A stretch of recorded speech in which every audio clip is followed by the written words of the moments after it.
La Cafetera es un programa de radio que se financia gracias a las aportaciones de los oyentes. Si te gusta el periodismo que defiende y sientes que te acompaña, hazte mecenas y ayúdanos. Infórmate en radiocable.com/mecenas.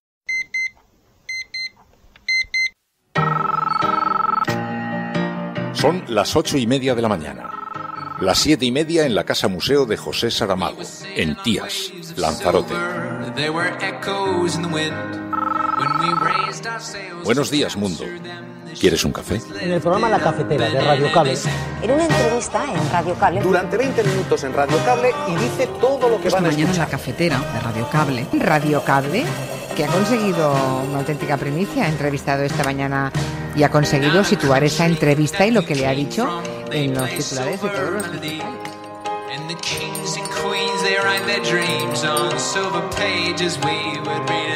La Cafetera de radiocable.com. Dirige Fernando Berlín. Tenemos que ser conscientes de lo que está ocurriendo en Cataluña. No es un episodio más de radicalización del nacionalismo. Es un punto y aparte. Es una rebelión en toda regla. No es la primera vez en la historia que el nacionalismo catalán lo hace.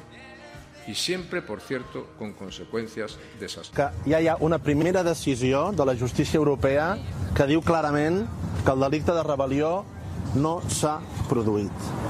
Per tant, el primer que fem és exigir la immediata llibertat dels companys que avui estan en presó preventiva a Espanya. Que las sanciones no son contra Venezuela, sino contra los que están destruyendo a Venezuela, que no es lo mismo. Por tanto, yo no digo que haya que embargar el petróleo de Venezuela, no. Ya lo ha embargado el gobierno para metérselo en el bolsillo. Para mí creo que es una buena noticia el que esto se haya puesto en conocimiento de la Fiscalía, porque he sido yo quien la primera que lo ha puesto en conocimiento de los tribunales, pues yo tengo una confianza absoluta en la justicia y por tanto efectivamente que sea la justicia quien determine lo que ha ocurrido en este asunto. ¿Usted tiene un máster, señor Maroto? No, yo tengo un programa de gestión de administración pública, que es una cuestión, es un título menor al máster, porque se hace en un año. Yo lo saqué además mientras era alcalde de Vitoria. Iba a las clases y requería presencia. La presencia de un lunes cada mes, y había un mínimo de clases presenciales que había que mantener, y yo lo hice. Pero bueno, no creo que las comparaciones sean oportunas, o mejor dicho, son odiosas. Porque, bueno, yo he hecho cursos de alta dirección y falté a clase y no me dieron el título, ¿eh? O sea, que no parezca que aquí somos todos iguales, porque en absoluto, vamos. Y yo tampoco lo pedí, ni se me ocurrió, ni se me pasó por la cabeza el hacerlo.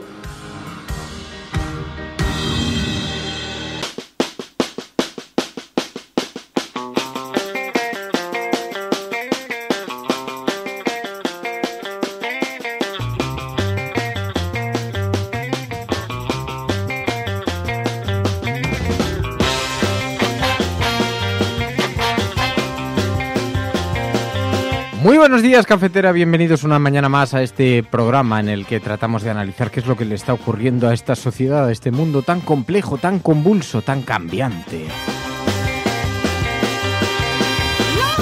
En un día en el que tenemos muchísimas cosas de las que hablar aquí en el programa, porque sabéis que las últimas horas se han producido auténticos terremotos políticos en el ámbito de la información política. Hemos visto la liberación por parte de la Fiscalía alemana de los jueces alemanes de Carles Puigdemont. Hemos visto también la liberación de Falciani. Hemos visto también cómo en España el máster de Cristina Cifuentes tomaba un nuevo giro en esta nueva investigación que va a emprender la Fiscalía, así que tenemos un montón de cosas que tratar aquí en el programa, en un día en el que, como ya sabéis, los viernes que dedicamos precisamente a analizar una película, y casualmente, y es por pura casualidad, hemos elegido la película Citizenfour, una película que habla del caso de Snowden.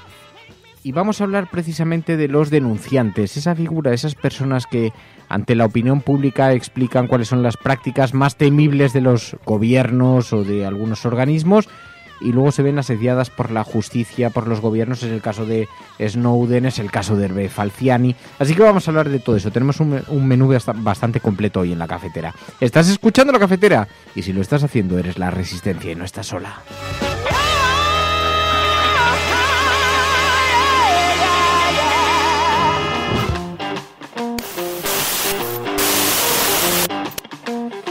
María.es, María Navarro, muy buenos días. Muy buenos días. No me digas que no estás un poco abrumada con la cantidad de noticias que han aparecido hoy en los periódicos, en las portadas de los periódicos, las que vemos, porque tenemos un montón de cosas para elegir en el abanico. Bueno, de hecho lo decía Juan Garrido, ¿no? Nos decía, la cafetería de mañana va a venir muy, muy calentita. Y hablaba de Falciani, de Puigdemont, del caso de Cifuentes, también de personas como Toni Comín, ¿no? Que ya daba, bueno, pues ese canutazo después de la decisión también del juez respecto a ellos, que tenían libertad sin fianza, y entonces lo que hacía, bueno, pues era también airear un poco esa idea de lo importante que era internacionalizar ese procés para que la justicia europea pues diese unos resultados distintos a los de la justicia española. Pero también es verdad que hay que tener cautela en esto, porque todavía puede haber otro tipo de acusaciones en otro tipo de delitos. Claro, la justicia alemana, lo sabéis, la justicia europea da aire al golpismo, ha dicho el periódico ABC, pero en todo caso lo que es cierto, más allá de la interpretación del periódico ABC, es que hemos conocido unas noticias. La justicia alemana ha decidido poner en libertad a Carles Puigdemont y no será juzgado, no será extraditado por el delito de rebelión, puesto que no es aplicable. Los jueces han estudiado si se puede aplicar el delito de rebelión, aunque sea con el nombre que figura en la legislación alemana, pero si ha implicado o no violencia, y han dicho que no. Lo que los jueces han tardado 48 horas en decidir en Alemania, aquí en España parece que nos está llevando semanas. Pero en todo caso, tiene que seguir en Alemania, puesto que el delito de malversación podría ser que sí que implicase su extradición. En todo caso, es un auténtico jarro de agua fría para el gobierno español, puesto que se ha estado defendiendo, lo hemos visto por parte no solamente del Ministerio de Justicia, sino también la versión oficial del gobierno y la de numerosos medios de comunicación en España, que a Carles Puigdemont se le iba a aplicar el delito de rebelión porque Alemania era un país serio donde la extradición implicaba el estudio del delito y donde además, aunque tuvieran una denominación diferente, podría ser aplicado. Pues lo cierto es que no ha sido así, un auténtico jarro de agua fría en una semana que se complica realmente para el Partido Popular, que este fin de semana celebra su gran concentración anual y donde van a tener que hablar, entre otras cosas, de la sucesión, de los problemas que tienen en los territorios, de los problemas electorales, la competencia con Ciudadanos y también del papel de Cristina Cifuentes, que se ve cada día más cuestionado al frente de la Comunidad de Madrid porque, como sabéis, la Fiscalía ha decidido emprender una investigación en torno al fraudulento máster que ahora parece que ya cada vez más va concretándose. Bueno, total, que hay un lío monumental en la familia popular, María. Bueno, es que había un tuit que también se comentó mucho durante el día de este jueves, cuando se conoció la noticia. Entonces se recurría a la maldita hemeroteca, en este caso de Albert Rivera, líder de Ciudadanos, que publicaba el pasado 26 de marzo, decía: un país federal como Alemania trata con igual o más dureza penal la rebelión o alta traición que la España autonómica. Destruir una democracia europea se paga caro. Este era el peligro también de dar todo por sentado y de pensar que todos tenemos la llave, ¿no?, para conocer esa justicia europea y pensar que fuera de nuestras fronteras se interpretan igual las cosas. Bueno, pues ya hemos visto que no, y que también la osadía muchas veces pues te hace pasar por la maldita hemeroteca y es muy peligrosa. Y además, bueno, es que además muchos han aprovechado en las últimas horas para tratar de colocar a Alemania como referente porque parecía que iba a dar la razón a algunos medios de comunicación. Hemos visto titular cómo colgaban la piel del oso antes de cazarla. Este es el problema, el riesgo que tiene precipitarse demasiado ante informaciones como esa. En todo caso, hoy en la portada del diario.es, un tribunal alemán hace tambalear la causa del Supremo contra el proceso, porque el Supremo ha focalizado absolutamente este asunto en torno al delito de rebelión. Ya hablamos aquí en el programa con Diego López Garrido, que fue la persona que diseñó ese delito, que escribió en el Código Penal ese delito y que ya decía que era inaplicable a un caso como el de Puigdemont, pero aún así sabéis que el Supremo ha estado tratando sistemáticamente de utilizarlo como elemento para poder extraditar a Carles Puigdemont, y no parece que haya sido lo que ha aprobado la justicia alemana. Bueno, sea como fuere, el caso es que este ha sido el gran terremoto político y no ha sido el único.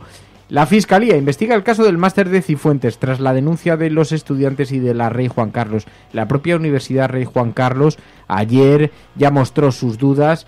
Parece claro, parece evidente, Incluso la profesora López de los Mozos confesó que no estuvo en el tribunal del máster de Cristina Cifuentes. Por lo tanto, no solamente el acta es ilegal, ha sido falsificada la firma, sino que nunca participó, nunca examinó a Cristina Cifuentes a pesar de lo que ella contó. Contó su experiencia, dijo que había durado apenas 15 minutos y se montó un relato absolutamente sorprendente en la Asamblea de Madrid. Bueno, pues resulta que la profesora López de los Mozos ha tumbado completamente la teoría. Esto ha implicado también que actúe la Fiscalía, así que se complican las cosas para Cristina Cifuentes. Hoy las emisoras de radio hemos visto lo que dice la cadena SER, y no solamente la cadena SER, pero ya dan por finiquitado la carrera política de Cristina Cifuentes. Veremos a ver, porque luego estas cosas uno nunca sabe cuándo se puede recuperar.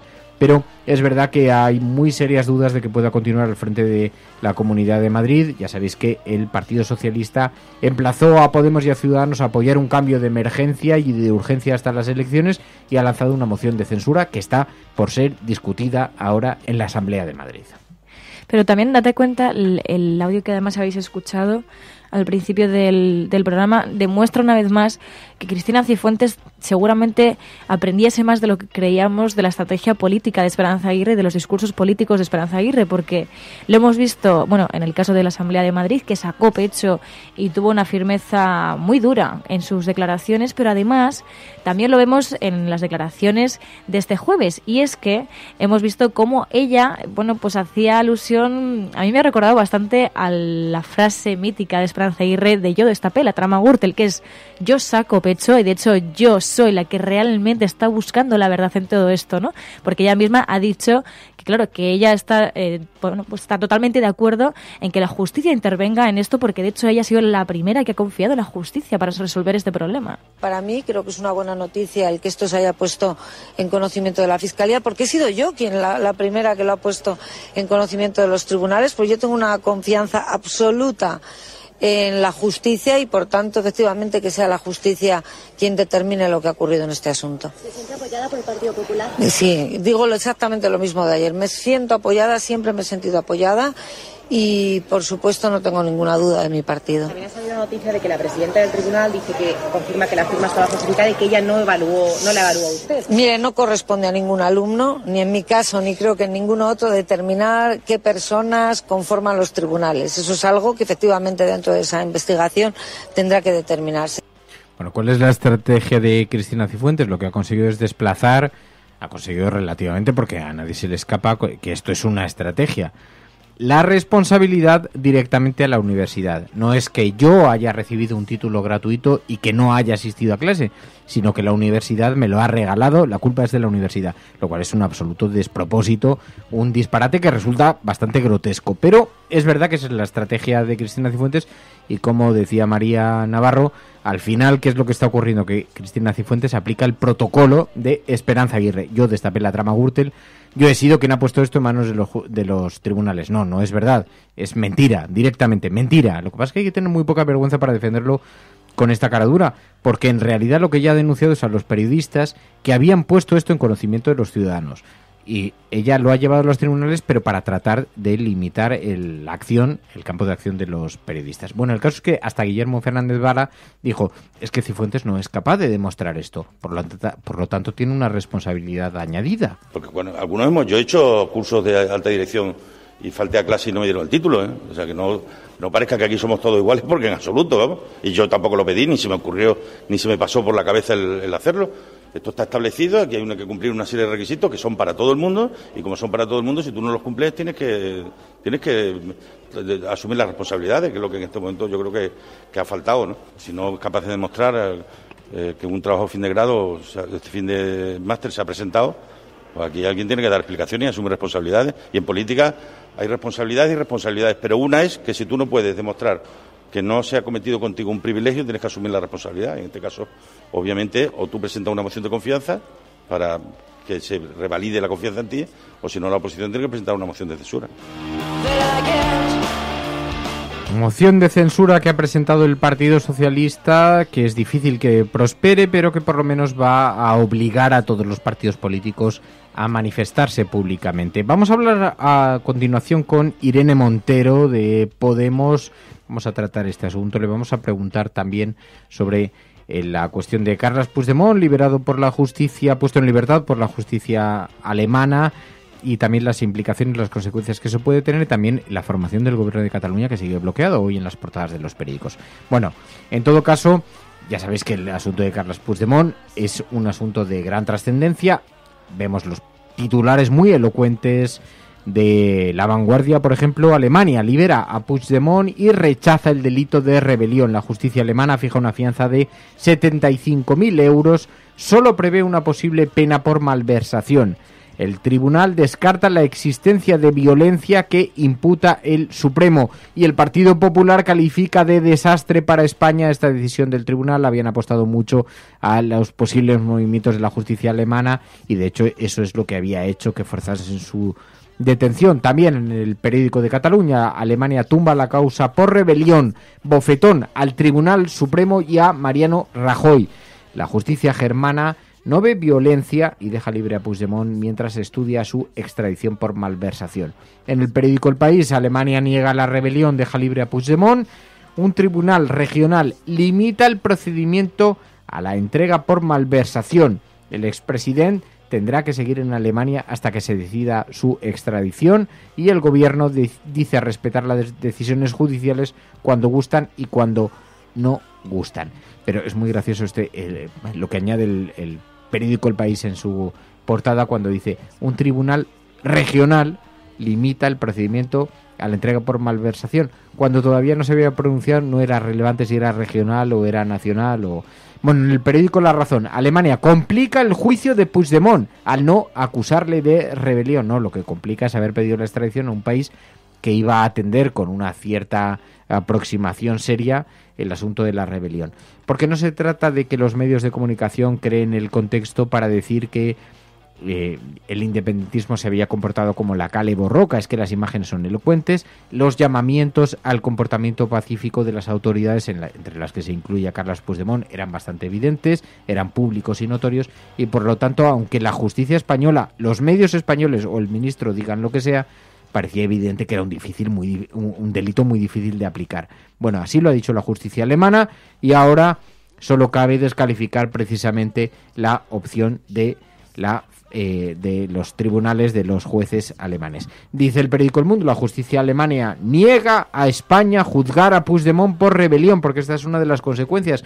Una vez hemos solicitado su extradición y el tribunal alemán ha decidido entrar en detalle en el caso, aleja la posibilidad de poderle juzgar en España por ese mismo delito. Dice el periódico El Mundo que cuestiona la investigación del Supremo al valorar que la violencia del proceso no es suficiente para entregarle por ese delito. Lo pone en libertad porque no aprecia riesgo de fuga, mientras decide si lo puede extraditar, pero únicamente por malversación. Y dice que hay una euforia entre los separatistas, mientras Moncloa avisa de que la justicia española responderá para que se cumpla la ley. También añade el periódico El Mundo que el juez dice que Trapero usó a los Mossos como una organización criminal. Y mientras tanto, la presidenta del tribunal dice que no evaluó a Cifuentes. La rey Juan Carlos ve falsedad, envía el caso a la Fiscalía y se abre un frente de gran dimensión para Cristina Cifuentes. Estás escuchando La Cafetera, y si lo estás haciendo, eres la Resistencia y no estás sola.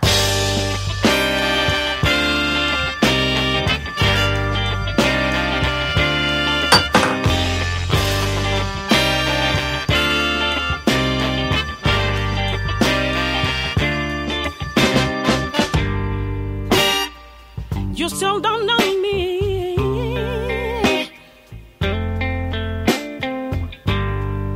You have just unfolded your eyes to this world.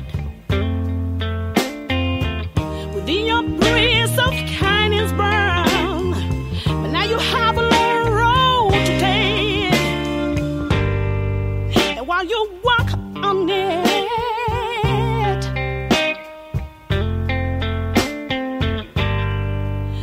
for your own fate, how tough it is.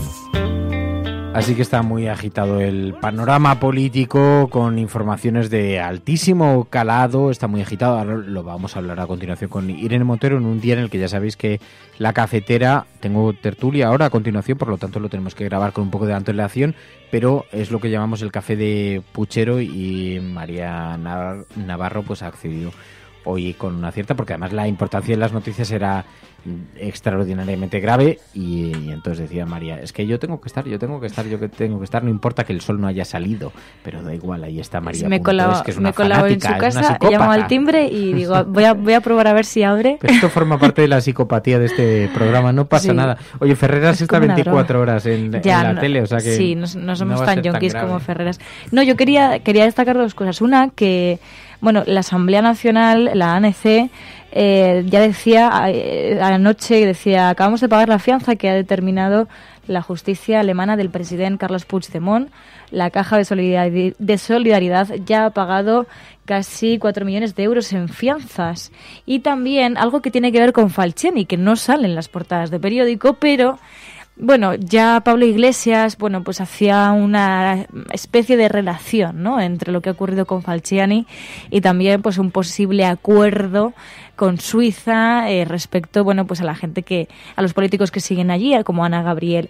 Y de hecho, el diario Ara decía, el portavoz del Ministerio de Justicia suizo ha confirmado este jueves en declaraciones que Hervé Falciani no servirá, decía textualmente, de moneda de cambio contra los separatistas catalanes exiliados en Suiza. Así lo decía el diario Ara y explicitaba moneda de cambio. Así que, bueno, a ver si vamos a tener un problema añadido al de Alemania. Lo vamos a hablar también con Pilar ahora, porque algunos de los medios internacionales han interpretado rápidamente que la detención de Falciani responde a un cambio de cromos con la justicia suiza y que se habría detenido a Falciani por orden de la justicia suiza porque estaríamos tratando de solicitar la extradición de algún independentista alojado allí. Bueno, sea como sea, ahora lo hablamos con Pilar de la Peña. En todo caso, sí que es verdad que este es un asunto que los medios internacionales han dado como por hecho y que, bueno, habéis visto el periplo judicial que ha tenido Falciani, que ha sido detenido, después ha sido liberado. Es verdad que hemos podido conversar en el programa, está esperando a poder participar públicamente, los abogados están tratando de decidir cuál va a ser su estrategia de defensa y nos han emplazado a esperar en unas horas, pero hemos estado charlando con él y sí que nos decía que, bueno, que después de esto pues están analizando cuál es la estrategia posible y a partir de ahí sí que hay una cierta sorpresa por esta detención, porque el gobierno español, a quien Falciani había dado datos muy importantes sobre fraude fiscal en el exterior de ciudadanos de este país, se le había garantizado una cierta inmunidad y parece que esto se ha roto por las necesidades de, esto es una impresión, no es un dato, es una impresión, pero por las necesidades que tiene el gobierno español de conseguir algún rédito político, algún éxito para con la justicia suiza tratando de extraditar a las personas que están reclamadas y que están allí alojadas. Bueno, sea como sea, en los próximos días sí que parece que va a comparecer, quiere hablar Hervé Falciani. Hoy en el programa además precisamente teníamos previsto hablar de la película Citizenfour, que sabéis que es una película que habla del caso de Snowden, uno de los denunciantes de estos casos de prácticas de los grandes gobiernos, del gobierno de los Estados Unidos, sobre el espionaje telefónico, así que vamos a tener la oportunidad de profundizar mucho en esto, pero bueno, ahora vamos a hablar también de todo esto con Irene Montero aquí de Podemos. Bueno, con Podemos, que además tiene, bueno, parte de responsabilidad también en lo que pueda ocurrir políticamente en la Asamblea de Madrid. Sin embargo, nos encontramos con lo que decía ya José Manuel López, el que decía ayer, refiriéndose a Ciudadanos, que en realidad la pelota está sobre el tejado de Ciudadanos. Veremos qué es lo que hace, si realmente va a pedir esa dimisión de Cristina Cifuentes y hacer un poco esa operación Murcia de la que se estaba hablando, si se esperará a ver qué informaciones se van sacando también de Cristina Cifuentes en un futuro y también, bueno, pues cómo trasciende también el hecho de que la propia Rey Juan Carlos haya llevado esto a la Fiscalía. Bueno, está todo en el aire, ¿no? Y mientras Mariano Rajoy, lo que hemos visto, al menos en su cuenta de Twitter este jueves, mientras ocurría todas estas cosas de Trapero, de Falciani, de Puigdemont, de los exconsellers, pues mientras publicaba un tuit refiriéndose, bueno, pues con un acto de acogida con gente de Venezuela, ¿no? Y es como era un tema totalmente distinto a lo que estaba ocurriendo a su alrededor. Y bueno, también yo creo que nos estamos mal acostumbrando a eso, y es que, bueno, pues ante este tipo de acontecimientos el presidente del gobierno no responda y no comparezca hacia los ciudadanos para decir absolutamente nada. Bueno, además este fin de semana va a ser muy importante porque hay una gran convención del Partido Popular. Había quien decía en Twitter va a ser el gran velatorio del Partido Popular porque se encuentra no solamente con la división sobre Carles Puigdemont, sino además con lo que está ocurriendo en torno a Cristina Cifuentes. Pero además es que han ocurrido cosas en las últimas horas. Resulta que Maroto fue entrevistado en la cadena SER y le han pillado también una exageración.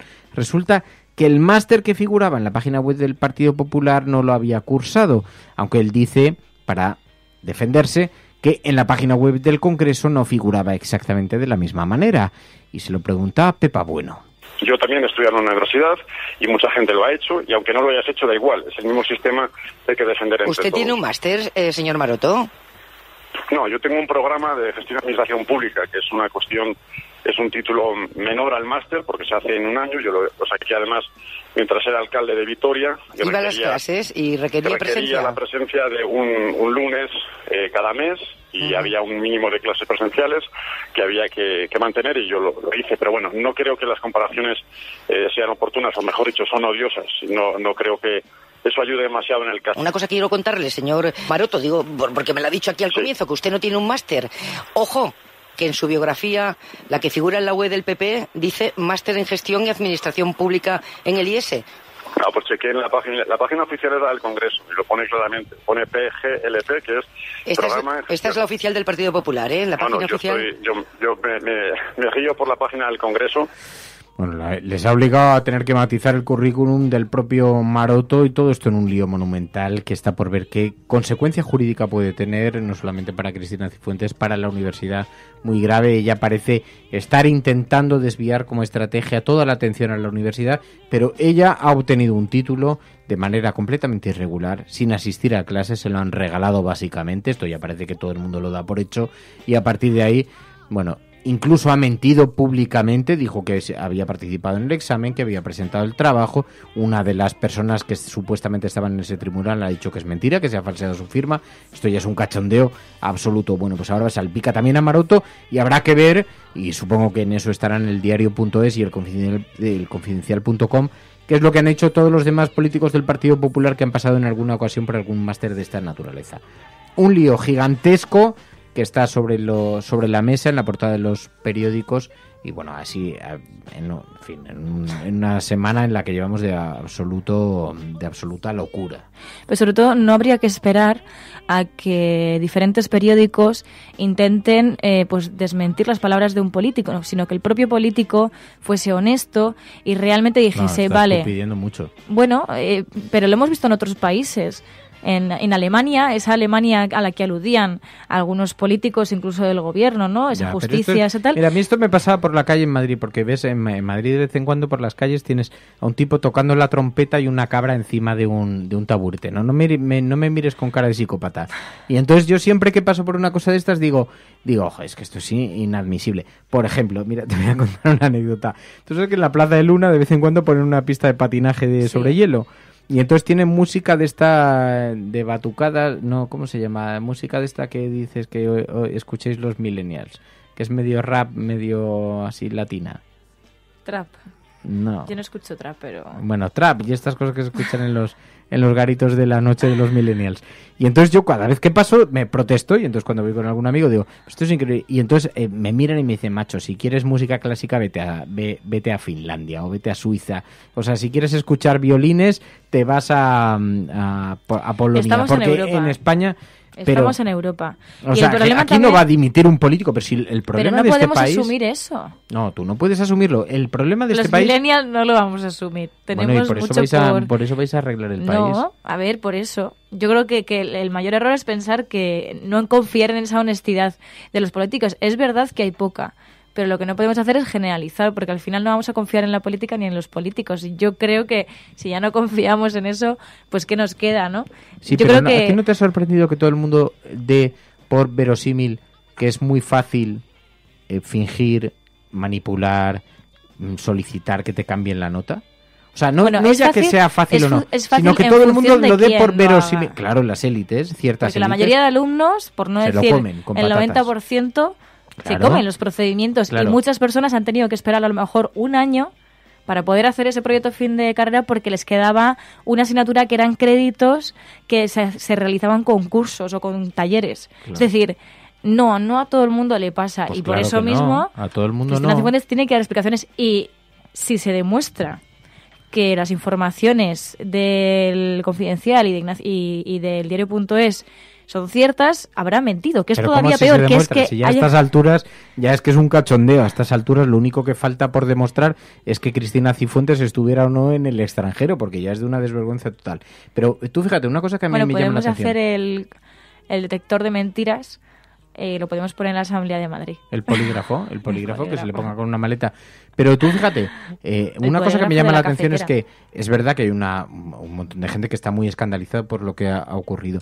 Pero a mí me sorprendió la comparecencia de Cristina Cifuentes en la Asamblea de Madrid cuando miraba a la gente con incredulidad, como diciendo, ¿pero de qué me estáis hablando? Estudiar es de comunistas.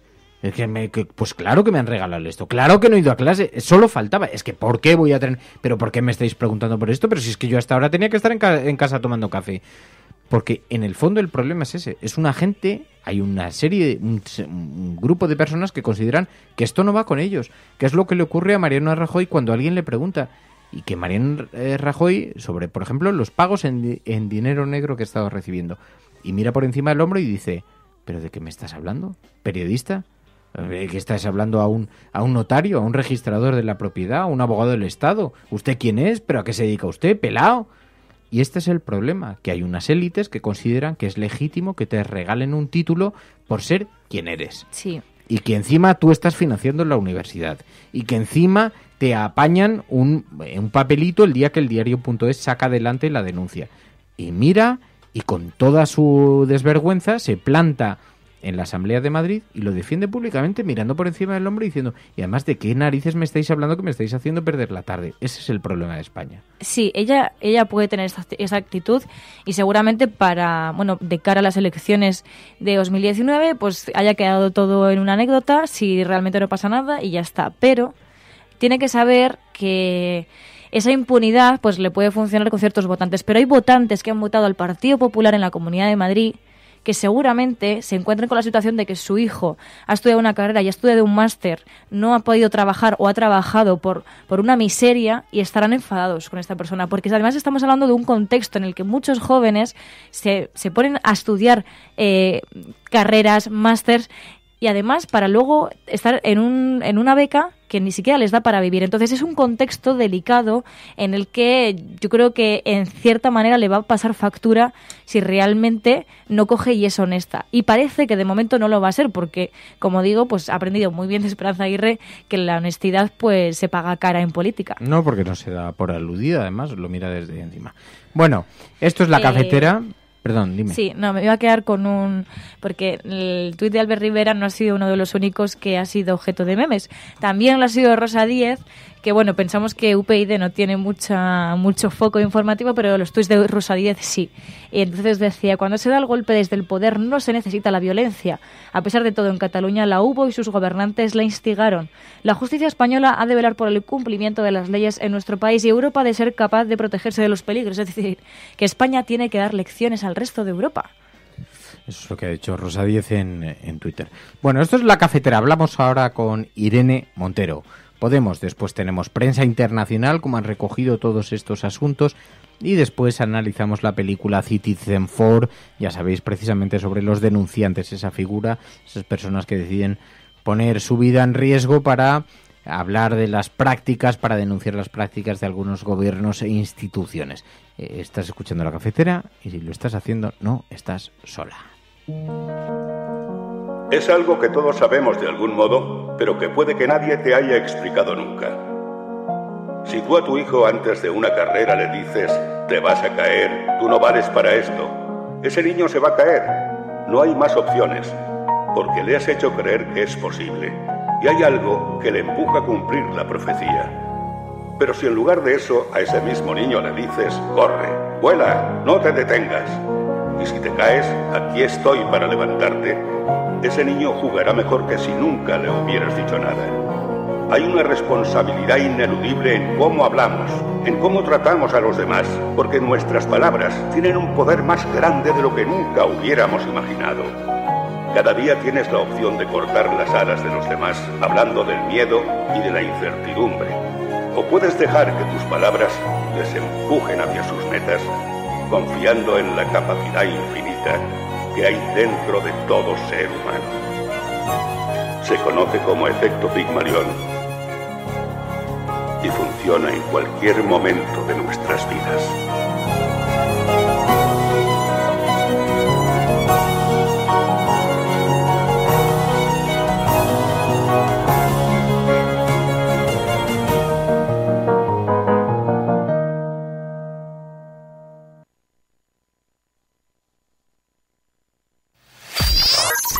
Estás escuchando La Cafetera. Irene Montero, muy buenos días. Muy buenos días, Fernando, ¿cómo estás? Bueno, tenemos una agenda informativa tan abrumada de noticias hoy que la verdad es que no sé muy bien por dónde empezar porque teníamos mucho interés en hablar contigo, pero hemos conocido en estas últimas horas. En primer lugar, déjame que empiece por la justicia alemana, por Puigdemont, porque hemos conocido esta noticia. La justicia alemana deja en libertad a Carles Puigdemont. Parece que no se le va a aplicar el delito de rebelión, que allí no es aplicable, y me gustaría en primer lugar pediros una valoración. Bueno, yo creo que es una muestra más de que la estrategia del gobierno está siendo un auténtico fracaso, no solamente porque no está siendo útil para resolver el conflicto político, sino porque está poniendo en riesgo la imagen internacional de España, y eso es lo que vimos ayer con esta decisión judicial, ¿no? Que la estrategia del gobierno es un auténtico fracaso que, insisto, además está poniendo en evidencia la imagen de España y está poniendo en peligro la imagen de España a nivel internacional. Nosotros sabéis lo que pensamos, que no sería bueno un gobierno con Puigdemont al frente, que no estamos de acuerdo con la estrategia de los independentistas, pero desde luego pensamos que la estrategia de judicialización del gobierno es un rotundo fracaso y que esta decisión viene a corroborar este análisis y a decir que es necesario pues medidas de diálogo político y de negociación para resolver un problema que es político, no judicial. ¿Sabéis cómo se puede desbloquear esta situación? Porque lo que no observamos es que avance en ninguna dirección. Con diálogo, con negociación política. Y cuando las cosas están muy enconadas, porque se lleva demasiados meses en estrategias de cada vez agudizar más el conflicto y profundizarlo más, pues el diálogo evidentemente se hace más complejo y la situación se hace más difícil de desencallar. Pero no hay nada con lo que el diálogo no pueda. Lo hemos visto en ejemplos internacionales a lo largo y ancho de todo el mundo y de toda la historia de la humanidad. Es con diálogo y con negociación, siempre con diálogo hay salida, pero tiene que haber voluntad política por parte del gobierno de España y también por parte de unas formaciones políticas, en este caso independentistas, que en nuestra opinión hace mucho tiempo que no tienen una estrategia no solamente buena para Cataluña, sino una estrategia que nosotros no compartimos y que creemos que deberían rectificar y ponerse a negociar también. Eso sí, yo creo que mientras Mariano Rajoy siga al frente del gobierno en España, pues va a ser muy difícil que ese diálogo se dé, y de ahí que también pues sea urgente desalojar al Partido Popular, que es un partido corrupto, que es un partido antisocial, que sigue proponiendo unos presupuestos de consolidación de los recortes y de consolidación de la precariedad y la desigualdad, pero también que es incapaz de hacer frente a una crisis territorial. Por eso es tan importante que haya un cambio de gobierno que facilite la convivencia en España, porque el Partido Popular la destruye a pedazos en todos los ámbitos, ¿no? Y sobre la configuración del gobierno de la Generalitat, ahora vuelve a resonar el nombre de Jordi Sánchez, se habla in extremis del Sartadi. ¿Por dónde crees que va a pasar ese desbloqueo? ¿Por qué nombre? No lo sé, también volvían a hablar desde ayer del señor Puigdemont. Nosotros pensamos, primero, que ningún candidato de Convergencia Democrática, lo que ahora es el PDeCAT, sería un candidato bueno para Cataluña, y no por su posicionamiento al respecto de la independencia, sino porque entendemos que son los responsables de los mayores recortes llevados a cabo en Cataluña y que han sido corresponsables de esa estrategia de profundización del dolor para las mayorías populares en Cataluña, que también ha realizado y ha llevado a cabo el gobierno del Partido Popular en España, pero en eso han sido más cómplices que enemigos, y pensamos que Cataluña necesita un gobierno que esté a la altura de los retos de los catalanes y las catalanas y que pueda ocuparse de todas las cuestiones sociales en materia de dependencia, de sanidad, de educación, que llevan demasiado tiempo pendientes. Nosotras siempre hemos creído que el PDeCAT, la antigua Convergencia de la corrupción, del 3% de los recortes, no iba a ser capaz de hacerlo, y somos coherentes con eso y pensamos que ningún candidato relacionado con con ellos podría hacerlo. A partir de ahí nuestra posición es modesta en Cataluña y son las formaciones independentistas quienes tienen la mayoría para proponer un candidato. También hemos defendido siempre que la situación de bloqueo que se vive actualmente en Cataluña no es buena y que es importante que haya un gobierno efectivo, que esté en Cataluña, que trabaje para Cataluña y que permita que el señor M. Rajoy deje de ser presidente de Cataluña, que de facto lo sigue siendo gracias a la connivencia de Ciudadanos y del Partido Socialista en la aplicación del 155, ¿no?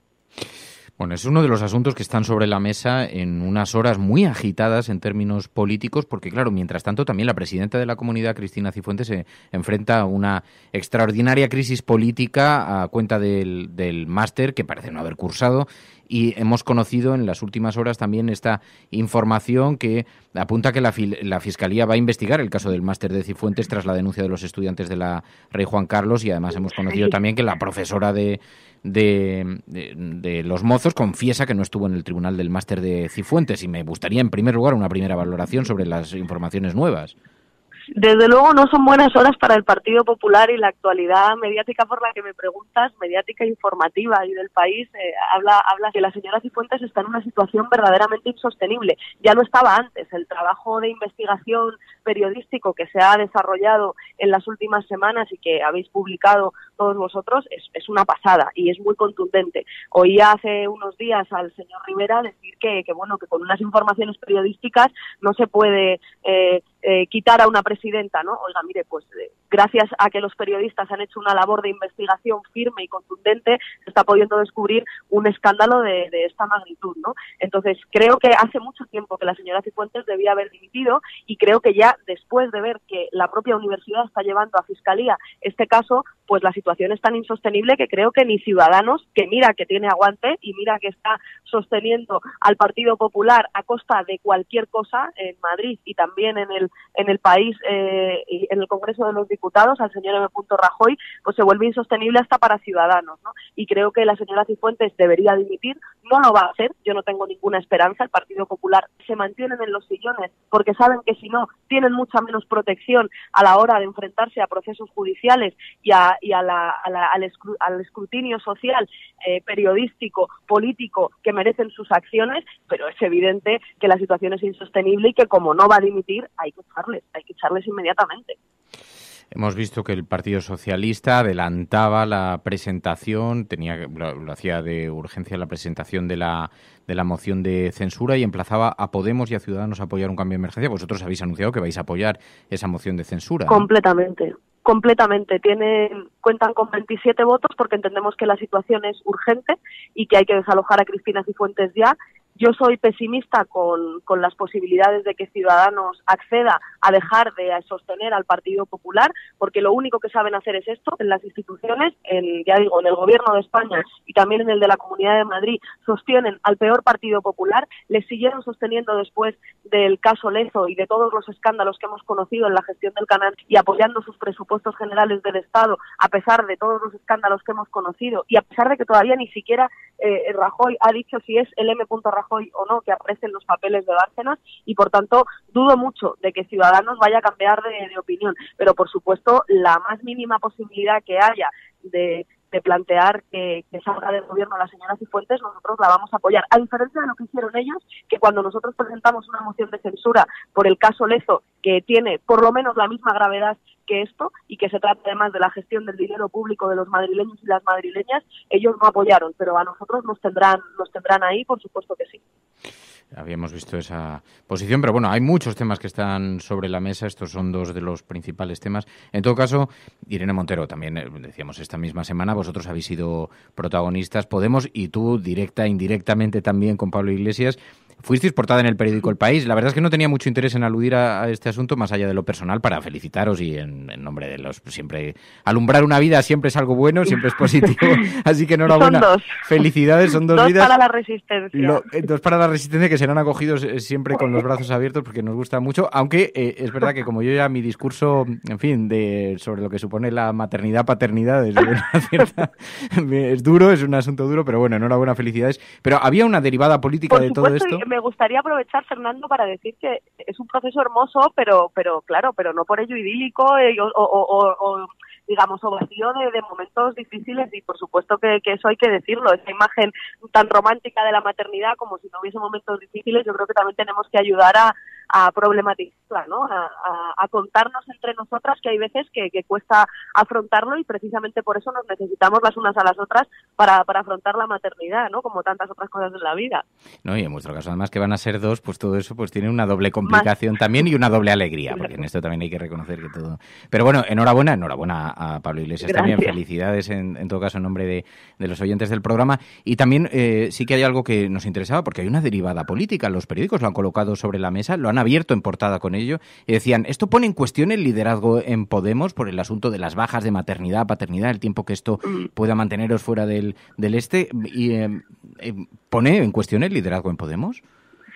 Fíjate, me preguntaron por ello también en la rueda de prensa del martes, después de la Junta de Portavoces, y que cuán necesario es que se implementen ya, que se conviertan en ley medidas como los permisos de maternidad y paternidad iguales, intransferibles y 100% remunerados, o como que abordemos desde el Parlamento y desde los gobiernos, tanto estatal como municipales como autonómicos, la reorganización del sistema de cuidados en nuestro país, para que nadie se le pueda ocurrir pensar que un puesto de trabajo está en riesgo por ser madre o por ser padre, o incluso que una posición de liderazgo, que ese debate se dé en España, no solamente que se dé el debate, sino que se convierta en ley, para que reorganicemos el sistema de cuidados y sea mucho más igualitario y equitativo. Ahora los cuidados los ocupan fundamentalmente mujeres, y también para que haya derechos iguales reconocidos para hombres y mujeres, en este caso los permisos de maternidad y paternidad, que permitan que las mujeres pues no se nos señale más que a los hombres cuando decidimos ser madres, ¿no? Y sobre todo esto, que no se permita un cuestionamiento, que a nadie se le ocurra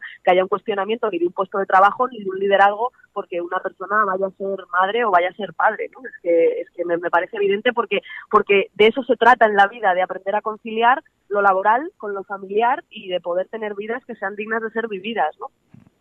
Bueno, eso es lo que se refiere a lo político. En todo caso, claro, es una experiencia extraordinariamente impactante para dos personas, para la madre, para el padre, así que tenéis una buena aventura por delante. En alguna ocasión, porque Vital cambia completamente la percepción de la vida, seguro, en alguna ocasión te llamaremos para hablar de esto, aunque parezca una cosa, aquí nos gusta mucho lo humano y las cosas tal, y también nos parece que es muy interesante, y es una experiencia muy interesante, y seguro que la vivís con mucha intensidad. Estaré encantada, porque bueno, siempre es un placer hablar contigo y con los oyentes de La Cafetera, o sea, que cuando quieras. Irene Montero, muchísimas gracias de corazón, suerte, que vaya muy bien. Muchas gracias, buenos días. Estás escuchando La Cafetera. Podrán decir todos los periódicos del mundo lo que quieran.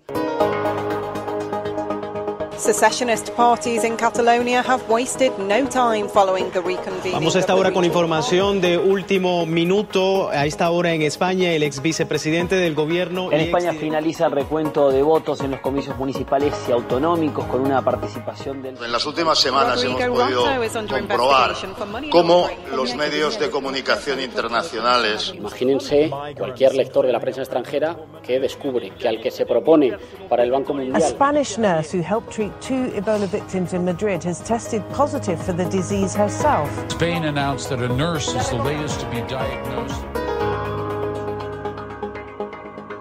Bueno, y como cada semana nos acompaña ya Pilar de la Peña aquí en el estudio de La Cafetera para hablar de la imagen que proyecta nuestro país en la prensa internacional, en el exterior, la forma en la que se refieren a nosotros. Pilar de la Peña, muy buenos días. Hola, buenos días a todos. Que estos días se ha hablado, claro, de nuevo deberíamos abrir como una sección especial, capítulo Puigdemont, la decisión de la Fiscalía alemana de apoyar la extradición, ¿no? Sí, todo lo que tiene que ver con Puigdemont tiene muchísima repercusión desde los editoriales que ya hemos comentado, y la decisión de la Fiscalía alemana, pues como era previsible, como de hecho así ha sido, ha copado titulares en todos los principales medios de información internacionales. Sobre todo lo que destacan, y un poco igual que se está destacando aquí, es que la Fiscalía alemana ha apoyado la solicitud del gobierno español por los dos cargos, es decir, por la malversación de fondos públicos por la que se persigue a Carles Puigdemont, y también por el cargo de rebelión, que era sobre lo que había cierta incertidumbre y se estaba cuestionando, y de hecho hay una gran división en Alemania al respecto, ¿no? Que es lo que los medios alemanes lo destacan. Hay mucho debate allí sobre qué debería hacer la justicia, sobre cómo, de hecho, Le Figaro, por ejemplo, decía que esta decisión de la Fiscalía es una mala noticia para Angela Merkel, porque posiblemente les va a obligar a posicionarse o al menos a no hacer nada, que en sí mismo ya es una posición, porque les van a acusar de interferir en este caso. Pero sobre todo los medios internacionales, The Financial Times, The Telegraph, Der Spiegel, destacaban que la Fiscalía parece mostrarse favorable a que la extradición sea un hecho. Y de hecho, algunos diarios franceses, el propio Le Figaro o Libération, decían que ya ven a Puigdemont a un paso de ser extraditado a España, aunque se recuerda que a pesar de esto simplemente es lo que va a decir el fiscal, lo que pide el fiscal, ¿no? Que la decisión final depende del juez, del tribunal, y que bueno, que podría tomar otra decisión, o podría decidir no hacer caso en este delito de rebelión, porque muchos medios lo que señalan es que la posibilidad a lo mejor de que extraditaran a Puigdemont únicamente por el caso de malversación permitiría que solo se le juzgará en España por este caso y permitiría un poco salvar la cara, ¿no? a la justicia alemana y un poco al mundo, ¿no? Que fuera de España sigue chocando y sigue llamando mucho la atención el hecho de que se imputen cargos a los independentistas catalanes que puedan llevarle 20 o 30 años de prisión. Es decir, se está bastante a la expectativa, aunque se destaca que esta decisión desde luego acerca a Puigdemont a la extradición. Y además, no solamente, claro, porque se habla muchas veces de Puigdemont, pero hay otros asuntos siempre en la prensa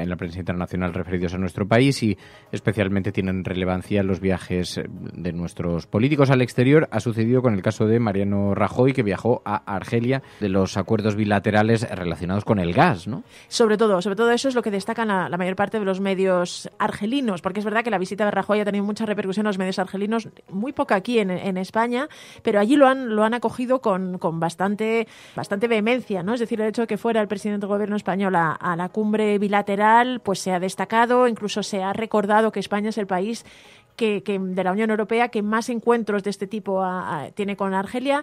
Y claro, esto en gran medida se recuerda que Argelia es el principal suministrador de gas a España. De hecho, los datos que dan es que desde Argelia viene casi el 50% del gas natural que se consume en España. Y los medios, pues bueno, se sienten halagados un poco por las buenas palabras del gobierno español, por los gestos. Es verdad que además destacan que España ha sabido, decía un diario argelino, ha sabido darle un sentido pragmático a la cooperación, de tal manera que bueno, que ha habido intercambios interesantes para ambos países, pero también había un medio argelino que destacaba que Argelia quiere renegociar los precios del gas natural, y en este sentido marcaba un poquito la visita de Rajoy, ¿no? Que iba a intentar, pues eso, mantener las buenas condiciones que tiene España ante la perspectiva de que bueno, que Argelia puede intentar exigir más o renegociar los contratos. Oye, un asunto que nos ha llamado también mucho la atención es esta polémica de las banderas a media asta en Semana Santa. A los medios de comunicación internacionales esto también les ha parecido algo llamativo, ¿no? Bastante. The Guardian, por ejemplo, dedicaba un reportaje, y La Stampa, un diario italiano, también se fijaba en esto, ¿no? Lo que destacaban era eso, en un país laico, aconfesional, el hecho de que el Ministerio de Defensa emitiera una orden diciendo que todos los edificios militares y todas las instalaciones militares ondearan la bandera media asta durante la Semana Santa, lo han resaltado, han recogido un poco la polémica, sobre todo, que ha provocado en España, ¿no? Los argumentos del Ministerio de Defensa, pero el hecho de que el propio defensor del pueblo criticara la decisión y bueno, cuestionara que esta medida, pues eso, rompía un poco la neutralidad que se debe que en teoría un Estado aconfesional debía tener en estos temas, les ha llamado la atención y ha sido destacado con reportajes bastante largos y bastante amplios, ¿no? En este sentido. Y después otro asunto que también nos llama la atención es la manera en la que se referían a la línea. Parece una región sin ley, según como lo recogen los medios internacionales. Sí, hace unas pocas semanas hubo un reportaje de The Independent, que fue un poco el primero que abrió esta idea, ¿no? Y ahora en los últimos días, en las últimas horas, me he encontrado varios artículos más en medios muy conocidos, como el Washington Post, The Guardian, el Denver Post, es decir, varios medios americanos pintan un poco, se instala la idea de que la línea de la Concepción se ha convertido un poquito en una especie de ciudad sin ley en temas de narcotráfico, que el narcotráfico se ha enquistado allí y que es un problema grande. Les han llegado un poco las noticias de los altercados que ha habido, pues un narcotraficante detenido en el hospital, se presenta una multitud para liberarle, este tipo de noticias bastante llamativas han llegado fuera y han motivado que los corresponsales les envíen ahí, hagan un reportaje y cuenten un poco cómo el problema de la falta de oportunidades, la crisis hizo que en la línea de la Concepción muchos jóvenes recurrieran al tráfico de drogas. Al fin y al cabo está muy cerca de Marruecos, es la puerta de entrada del hachís marroquí a España y a Europa. En este sentido es un poco lo que se está diciendo, ¿no? Que se está convirtiendo un rincón olvidado, que es uno de los términos que utilizan del sur de España, se está convirtiendo en una especie de puerto de entrada de la droga a España, y se hacen eco de las denuncias de los propios ciudadanos de la línea, que dicen que la batalla la están perdiendo y que piden más medios y digamos más ayuda. Aunque una cosa que nos gusta también en el programa es muchas veces encontrar el contraste, tal y como lo muestran los medios internacionales. A veces se destacan estos aspectos más negativos de la vida de nuestro país, pero hay en otras ocasiones que hay noticias muy elogiosas. Por ejemplo, España, un líder digital a la vanguardia de lo que no somos muy conscientes, ¿no? Ni nosotros ni fuera. De hecho, es lo que destacaba la Deutsche Welle en un reportaje de la televisión alemana, que decía esto. Dice, España se ha convertido en un líder digital y ha pasado bastante inadvertido. Era un reportaje de Stefanie Müller, una de las corresponsales que está aquí, que ha elaborado este texto y este artículo para la Deutsche Welle y el reportaje, y venía a decir eso, que a pesar de que, comparaba con lo que pasó durante el franquismo, ¿no? Que España decidió convertirse o apostar por el turismo como motor económico y se le olvidó de construir una base industrial, y decía que con la nueva economía, con la digitalización, no estaba pasando, que España no estaba perdiendo este tren, y que de hecho estaba destacando y daba muchos datos en que España está en mejor situación que Alemania, por ejemplo. Uno de ellos era de fibra óptica. España es algo que no se valora mucho, pero al final casi el 75% de los hogares españoles tiene fibra óptica, cuando en Alemania es apenas el 5%.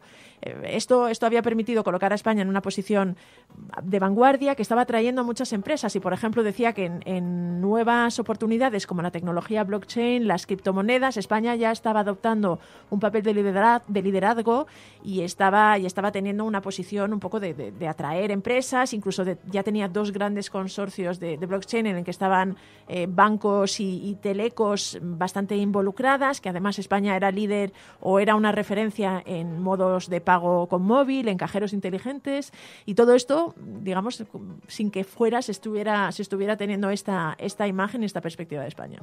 Aunque también tecnología y justicia van de la mano muchas veces. Lo hemos visto con el caso de Falciani, con la detención. Esto ha tenido bastante repercusión, y en un día en el que vamos a hablar además de la película Citizenfour, sobre el caso de Edward Snowden, nos llama la atención. Tiene una conexión indirecta, no está muy relacionado, pero tiene una conexión indirecta con aquellas personas que colaboran con el conocimiento público de ciertas actuaciones, digamos, cuestionables. Y el caso de Falciani también ha tenido repercusión, ¿verdad?, en la prensa. Sí, lo han recogido la mayor parte de los grandes medios. Ha sorprendido, de hecho, alguno como Le Monde destaca que ha provocado sorpresa en España y cierta sorpresa fuera, ¿no? Sobre todo, lo que los medios internacionales destacan es que recuerdan que Falciani fue condenado por un tribunal suizo por espionaje económico industrial, pero de esto hace 2 años y medio, y que justo ahora han enviado la orden de arresto. Le Monde decía algo así como una sospechosa tardanza o una llamativa tardanza en hacer esto, y claro, lo que se pone de relieve es que coincide con un cambio de contexto en la relación hispano-suiza a raíz de los viajes a Suiza que han hecho destacados líderes independentistas catalanes huyendo de la justicia aquí. Se viene a relacionar un poquito ambos temas, ¿no? Se recuerda un poco el papel de Falciani como autor de probablemente la filtración de datos bancarios más grande y espectacular, que ha permitido investigaciones y ha permitido destapar fraude fiscal en muchos sitios, en España, entre otras cosas. Y se recuerda que ya estuvo detenido, después de colaborar con la justicia española le liberaron, y ahora se produce esta segunda detención. Y Le Monde, por ejemplo, el artículo de Le Monde insistía en esto, ¿no? En que existe el temor de que se le utilice como moneda de cambio con los dirigentes catalanes que están en Suiza. Es una idea que por lo menos dejan ahí caer. El Financial Times también la menciona, varios medios de comunicación internacionales.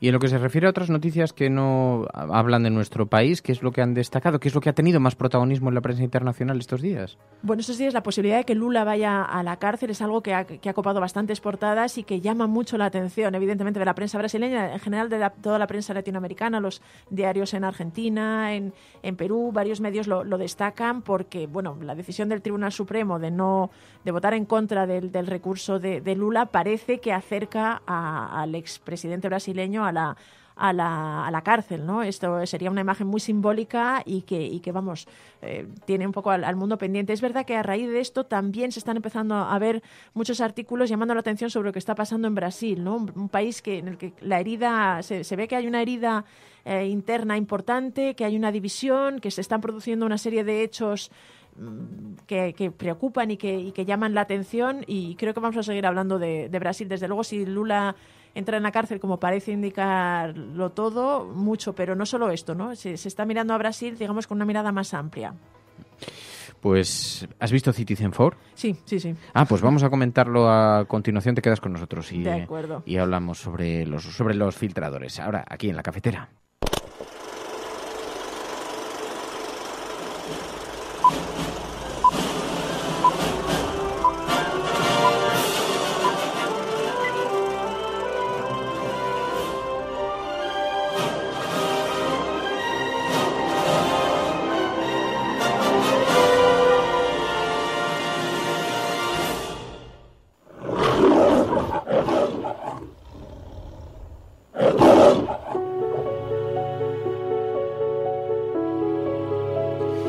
Bueno, Citizen Four es la película documental elegida esta semana por los oyentes. Lo establecimos a través de una votación en Twitter y este fue el título elegido. Es un documental del año 2014.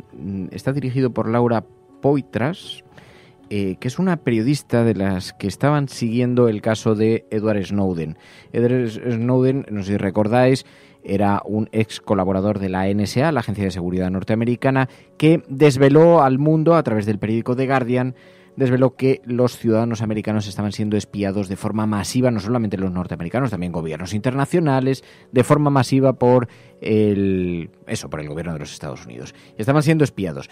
Estaban siendo espiados con intereses comerciales, pero no solamente, también con intereses políticos, etcétera. No solamente para luchar contra el terrorismo, que era el argumento que se utilizaba, que se empleaba para justificar estas escuchas masivas y el acceso tecnológico.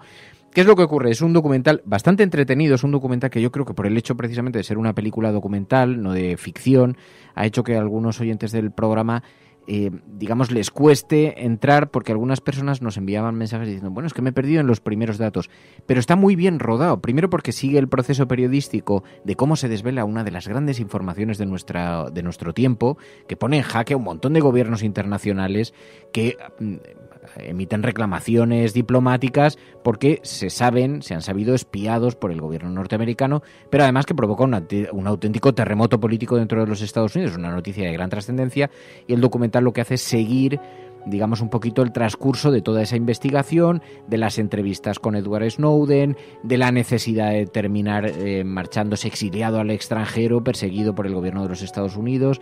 Bueno, toda la presión mediática, política, jurídica que se sucede de un personaje que decía yo antes, la historia sobre un filtrador, que es un concepto que ha sido acuñado con el término anglosajón, que es un poquito más complicado de pronunciar, pero que básicamente, Pilar, sería algo así como whistleblowers. Sí, whistleblowers. Que es la forma en la que entendemos a aquellas personas, o con las que etiquetamos a aquellas personas que hacen filtraciones a los grandes medios de comunicación o a la sociedad a través de las redes sociales y que ponen en evidencia algunas prácticas y conductas inapropiadas de los gobiernos o de instituciones financieras, etcétera. Claro, podría ser perfectamente el caso muy oportuno de esta misma semana, como el caso de Falciani, a quien hemos visto que fue quien filtró, un ex trabajador de HSBC, que filtró un listado muy importante, muy grande, entre los que había algunos nombres españoles, de gente que tenía dinero en paraísos fiscales para eludir sus responsabilidades con la agencia tributaria, y que ha sido detenido, como bien saben los oyentes ya a estas alturas, en territorio español,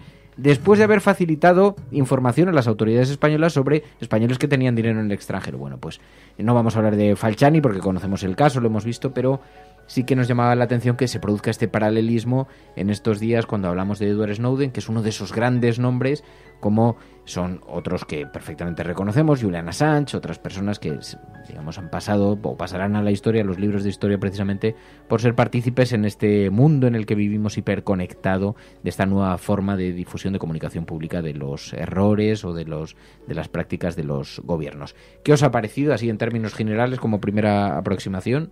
A ver, fácil no es, porque, bueno, sí que es verdad que hablan bastante de algunos términos técnicos, pero no tanto como esperaba.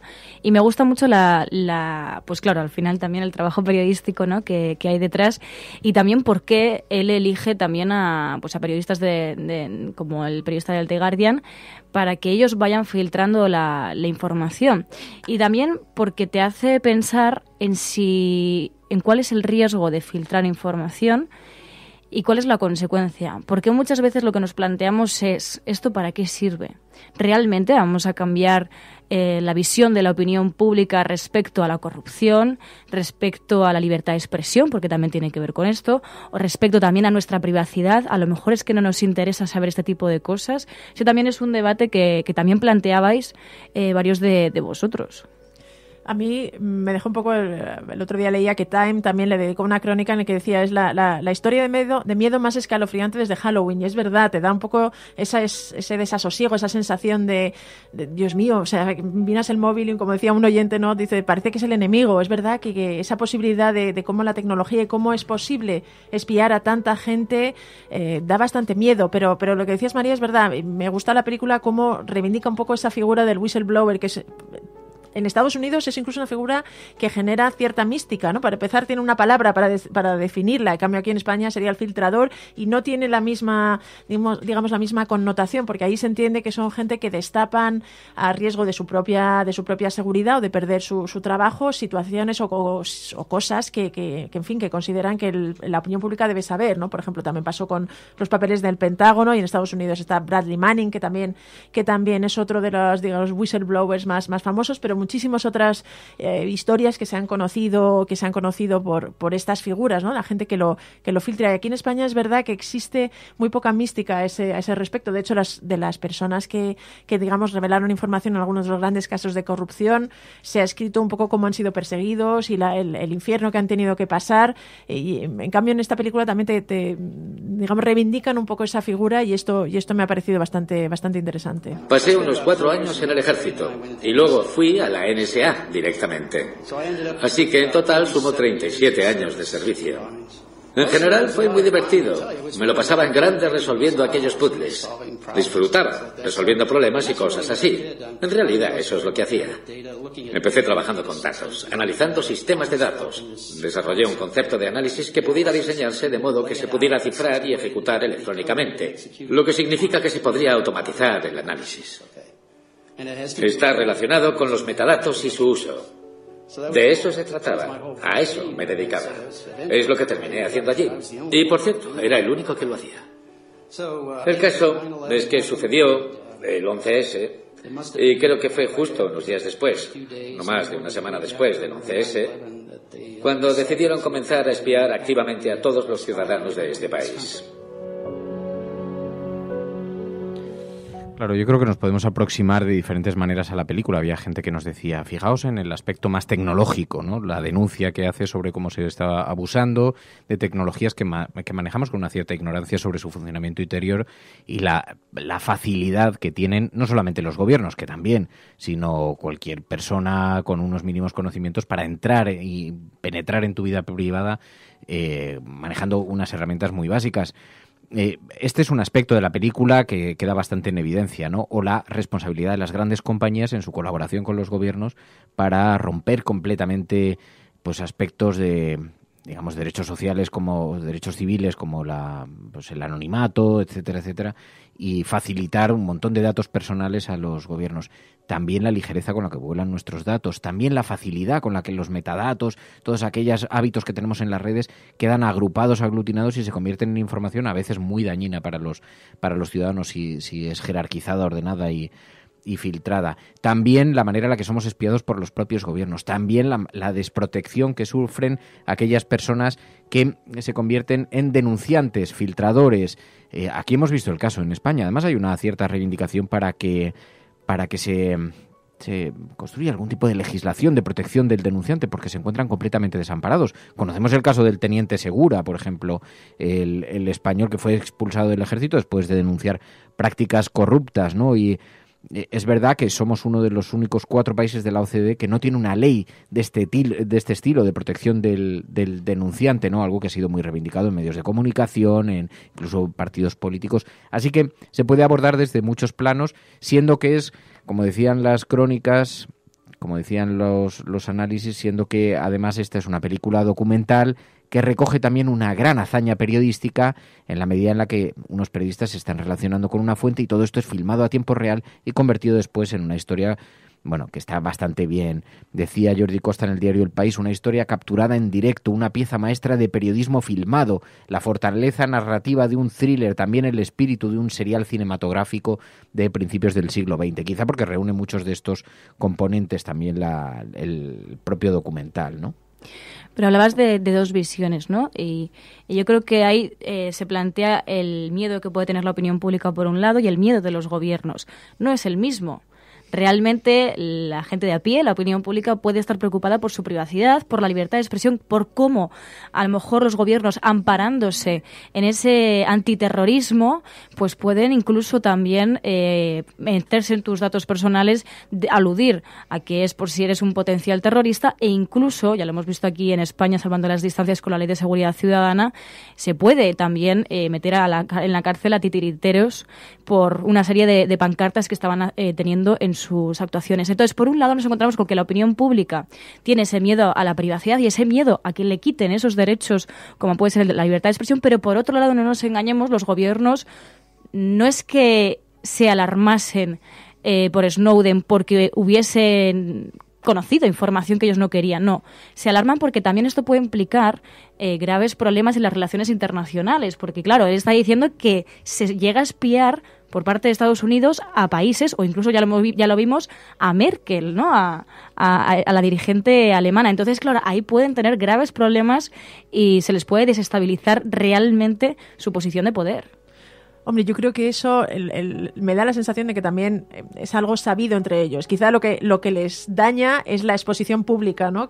Porque me cuesta creer que los grandes líderes, dado que a ellos les llegará información de otros grandes líderes, no den por hecho de que ellos también pueden ser objeto. Es verdad que cuando son países aliados, en el caso de Alemania, Estados Unidos, incluso España, pero vamos, hay ya una literatura enorme de, pues eso, incluso los propios embajadores, ¿no? Como son figuras que también en cierta forma envían información. Esto yo creo que es sabida. Quizá lo que les deja en evidencia es esto, ¿no? Que la exposición tan clara y con tantos datos de cómo lo hacen de una manera casi sistemática, porque una cosa que es interesante del documental también es que plantea que técnicamente no es tan complicado, es decir, Edward Snowden lo empezó a hacer casi un poco por diversión y luego hemos visto muchos otros casos, por ejemplo el muy reciente de Cambridge Analytica que ha tenido acceso a los perfiles de millones de personas en Facebook y luego lo ha utilizado para hacer negocio, ¿no? O ha habido otras aplicaciones que de pronto resulta que recopilan información para determinados intereses comerciales.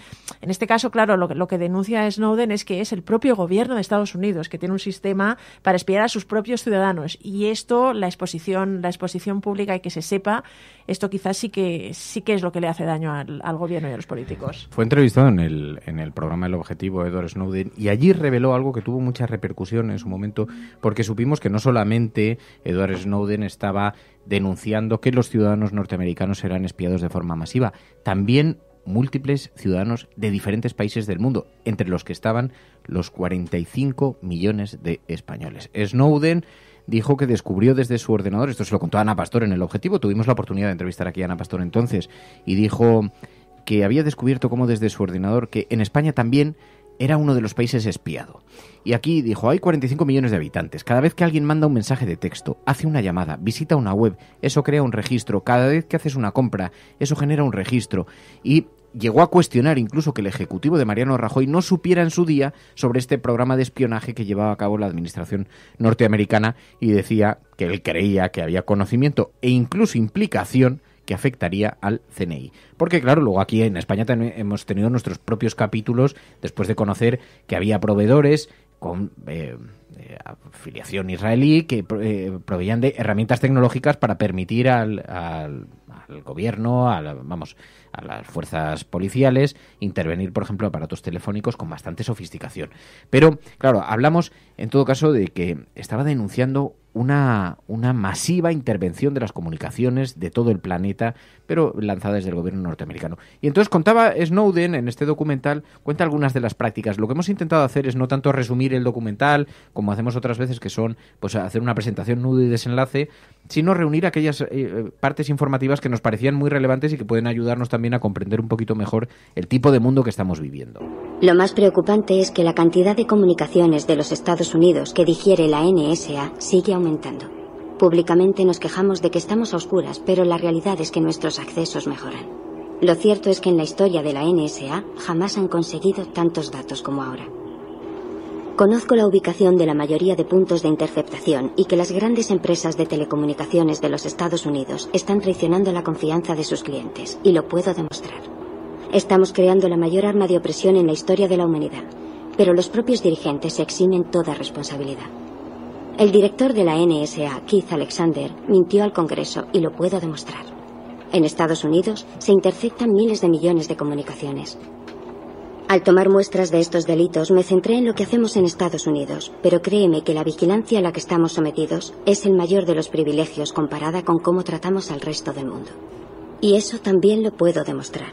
Y entre ellos el gobierno español. Bueno, habla de la NSA, sabéis que este era un analista, Edward Snowden, un analista de la NSA, que es la Agencia de Seguridad Nacional, y es una agencia de inteligencia del gobierno de los Estados Unidos que se encarga de lo relacionado con la seguridad de la información. Y entonces trabajan todo tipo de especialistas.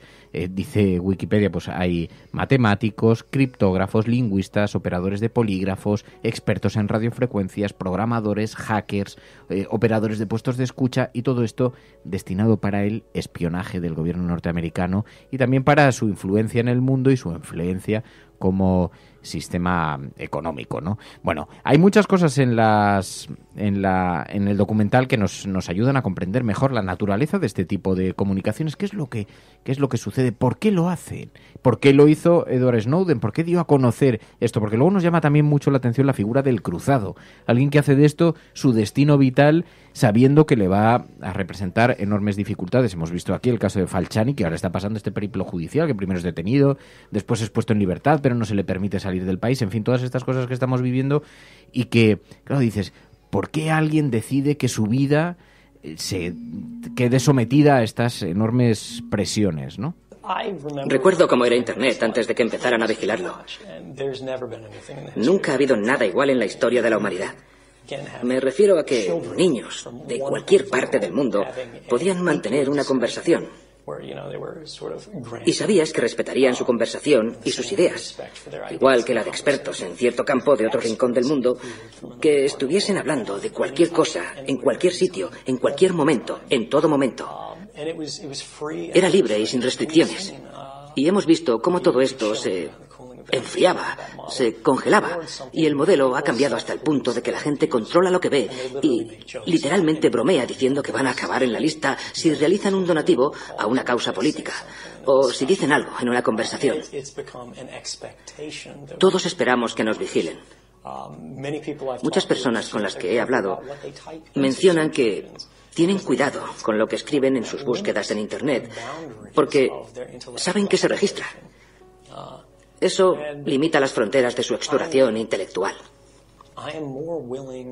Prefiero arriesgarme a que me encarcelen o a cualquier otra consecuencia negativa que arriesgarme a que restrinjan mi libertad intelectual y la de las personas a las que quiero tanto como a mí. Insisto en que no se trata de un sacrificio personal porque me siento bien como ser humano al saber que puedo contribuir al bien de los demás. Bueno, este era el relato que hacían los periodistas, no significa que eso sea verdad, el motor que mueve a una persona a dar a conocer estas cosas. Hay que decir que Edward Snowden fue antiguo empleado de la CIA, Después trabajó en la Agencia de Seguridad Nacional, la NSA, esta agencia a la que nos referíamos.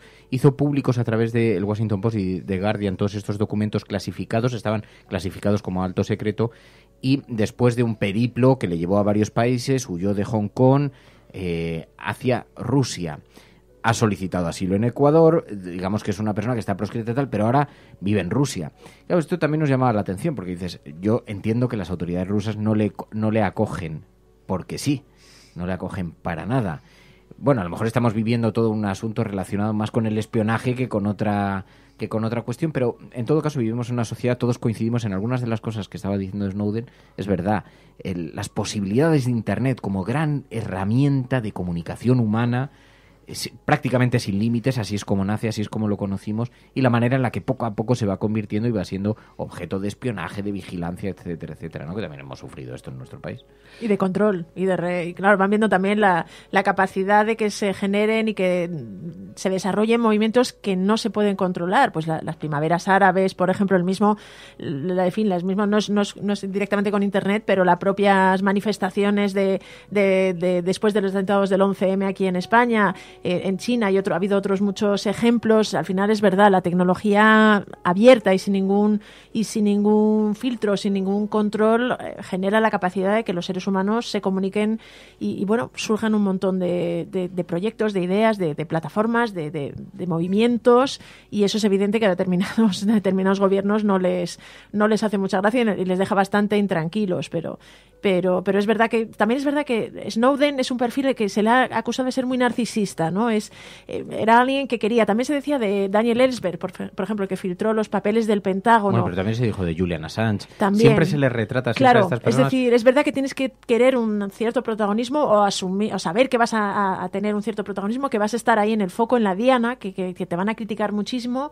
Incluso en el caso de Bradley Manning, por ejemplo, el soldado que filtró los cables a WikiLeaks, ha estado varios años en la cárcel en unas condiciones muy difíciles. Ahora ha sido liberado, pero es un perfil que no, es verdad que no todo el mundo lo haría, ¿no? No todo el mundo, a pesar de que podamos compartir esta filosofía de convertir, de volver a que Internet fuera libre, no sé si tanta gente sería capaz de estar pasar por ello. dispuesto a renunciar prácticamente a todo lo que conoces en tu vida, a ser un exiliado ya para siempre, a ser objeto de persecución de todos los servicios, de la mayor parte de los servicios secretos del mundo, y tener que vivir como un proscrito, y todo por una cruzada.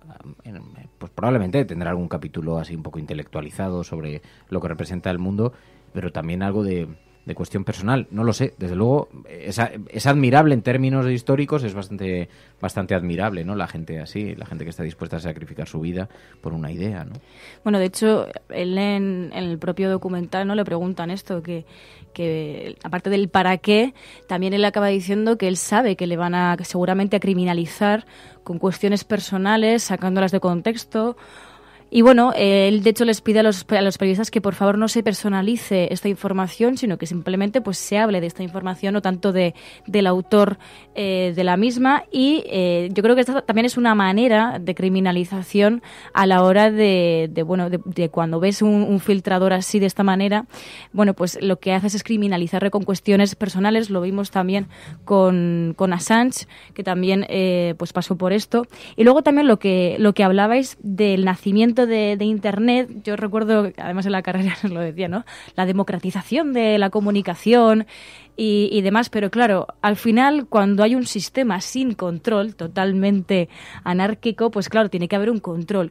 Y yo creo que también, en cierta manera, evidentemente habrá un control tecnológico por parte de los gobiernos, pero también lo que se está viendo es que ante la falta de control todavía de los gobiernos, lo que se está haciendo es recurrir al miedo, que es, si tú intentas filtrar información, mira lo que te puede pasar, vas a acabar en una embajada, vas a acabar en Rusia, va a haber consecuencias. Si tú escribes ciertas cosas en Internet, no tanto que amenacen a alguien, sino unas opiniones que puedan ser criticables o no, también va a recaer la ley sobre ti. Y yo creo que esa es una manera de autocensura que ahora mismo estamos viviendo, no solamente seguramente en medios de comunicación como televisión, radio o prensa, sino también en Internet. Y mucha gente, a la hora de escribir un tuit, a la hora de escribir un artículo, a la hora de hacer cualquier tipo de acción en Internet, te lo piensas dos veces porque sabes que puede haber consecuencias que sean justas o no, las vas a pagar. Bueno, es la esencia de la ley Mordaza, ¿no? En todo caso, también es verdad que una sociedad responsable es una sociedad cuyos actos tienen consecuencias, que eso también no debe ser objeto tanto como... Sí, yo digo la utilización, el abuso, la que utilización de ese miedo, de esa ley antiterrorista, que evidentemente estamos a favor de una ley antiterrorista, pero se pervierte pues esa educación, se pervierte ese tipo de legislación para pues un interés propio, ¿no? Y lo estamos viendo ahora mismo. De hecho, mucha gente pues en televisión y demás ha hablado de esta autocensura que cada vez estamos sufriendo más en nuestras carnes. Hemos podido ser los primeros en entrevistar en televisión al periodista que ha destapado este escándalo, Glenn Greenwald, de The Guardian. Enhorabuena por la primicia. Explíqueles a los espectadores por qué es tan importante. Es importante porque la gente ha comprendido que la ley que permite actuar de este modo, la ley Patriota, aprobada tras los incidentes del 11S, es una ley que le otorga al gobierno poder para obtener grabaciones telefónicas de individuos cuya probabilidad de ser sospechosos de algo es muy baja. Siempre se ha dado por hecho que, según la ley Patriota, si el gobierno sospecha que un individuo está involucrado en algún acto criminal o terrorista, puede recopilar la información necesaria sobre dicho individuo. Pero lo impactante de esta orden judicial es que no se aplica solo a individuos que puedan ser sospechosos de haber cometido algún delito o de pertenecer a alguna organización terrorista. El gobierno recopila datos de todos los clientes de Verizon y escucha todas las llamadas que los clientes realizan, ya sean nacionales o internacionales. Eso es una discriminación de alcance general. Es un programa gubernamental diseñado para recopilar información sobre los ciudadanos de los Estados Unidos y no solo de aquellos que pudieran ser sospechosos de infringir la ley. Bueno, la manera en la que las leyes antiterroristas son aprovechadas después para recopilar todo tipo de datos. Bueno, el gobierno, imaginaos, el gobierno norteamericano puso en marcha todo tipo de protocolos para identificar al filtrador. Alguien estaba dando a conocer esto al mundo a través de dos medios de comunicación muy importantes y entonces pusieron toda la maquinaria en marcha para desvelar quién era. Hola, soy Daniela Ritorto, noticias de última hora. Se ha hecho pública la identidad de la persona que ha filtrado la información acerca de cómo los Estados Unidos recopilan llamadas telefónicas y datos de Internet y que se enfrenta a una investigación por lo penal. Las fuerzas de seguridad de Afganistán han comunicado que un número de rebeldes talibanes tienen al aeropuerto de Kabul en el punto de mira. Veamos las opiniones de nuestro periódico y los titulares que se están publicando en el mundo. Empecemos con The Guardian, con la noticia del momento sobre la identidad del ex empleado de la CIA, que según cuentan en el diario, ha filtrado la información que deja al descubierto el escándalo de la recopilación del contenido de Internet por parte de Estados Unidos. Edward Snowden. Es una noticia increíble. Kira Ewen, ¿qué opináis? Bueno, en primer lugar creo que es una noticia impactante. Parece sacada de una novela de John le Carré. Primero consiguió el material y luego decidió el lugar donde consideraba que sería más difícil que Estados Unidos lo localizara. Que es Hong Kong, porque claro, técnicamente es China, un país con dos cuerpos policiales distintos. Lo que quiere decir... Y como el gobierno no solamente da a conocer, filtra la identidad de la persona, sino que incluso se le acusa de haber puesto en peligro a las tropas norteamericanas, a los intereses norteamericanos en el extranjero, etcétera, etcétera, etcétera, ¿no? Pero ¿por qué era tan importante lo que se estaba denunciando? ¿Qué era lo que realmente impactaba tanto?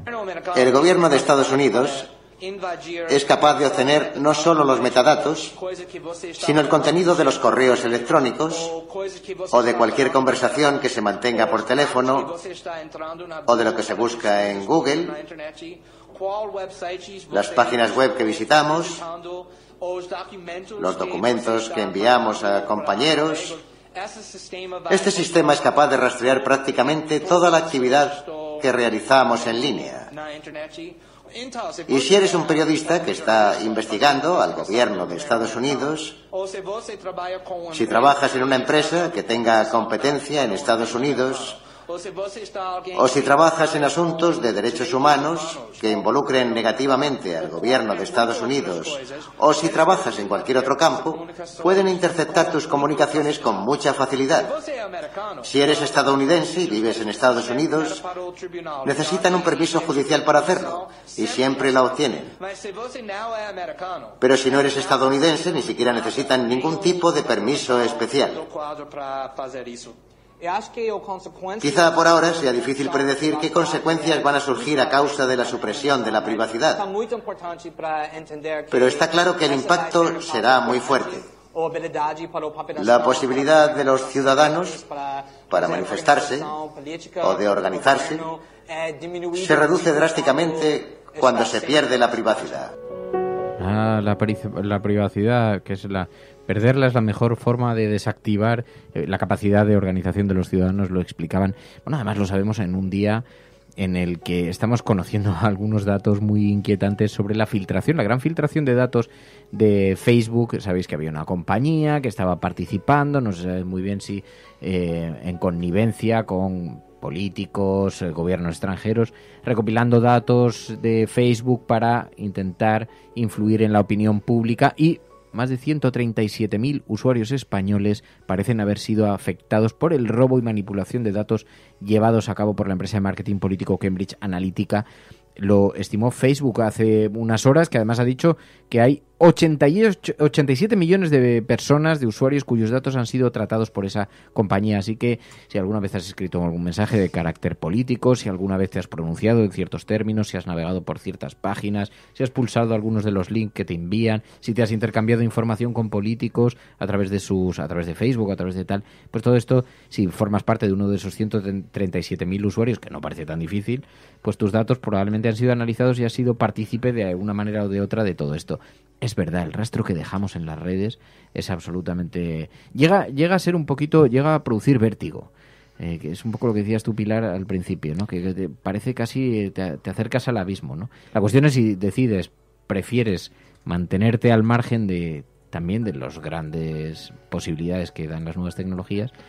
O, bueno, también puedes optar por manejarlas con una cierta cautela, ¿no? Y tener Sí, pero es verdad que es difícil, es un debate difícil. La propia Google Maps es una herramienta que, de hecho, ¿os acordáis cuando vimos la película Lion? Hablaba también, era casi una especie de panegírico de lo que permitía Google Maps. Google Maps es una herramienta que te facilita la vida en muchísimos aspectos, pero que ahí sí que tienes una geolocalización. Yo, de hecho, hace poco estuve viendo mi historial y veía los sitios en los que me decía Google Maps que había estado, y yo decía, yo aquí no he estado.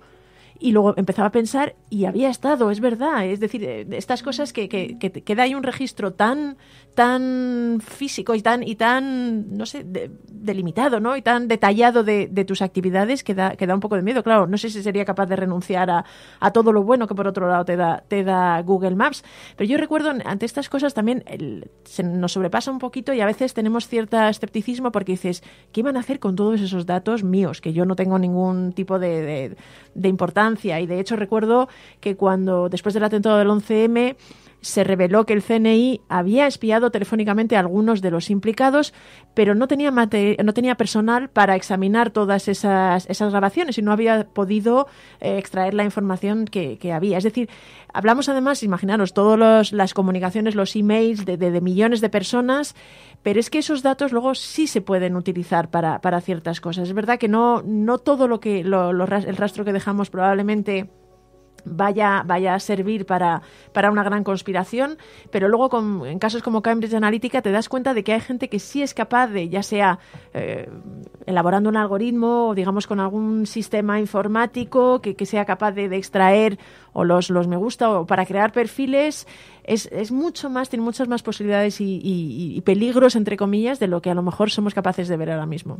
Viendo el documental Citizenfour, me he dado cuenta que ya no recordaba todo lo que salió con la filtración de Edward Snowden, y llego a la conclusión de que realmente ni Wikileaks, ni Snowden, ni el militar Manning, ni los papeles de Panamá, ni nada de eso han llegado realmente a ningún buen fin para el ciudadano, porque no sé realmente si se siguen usando esos medios de espionaje, si los políticos, la gente importante sigue evadiendo con total impunidad. Realmente creo que no sirve de mucho todas estas filtraciones y poner ellos en riesgo su propia vida para que salgan todos estos manejos.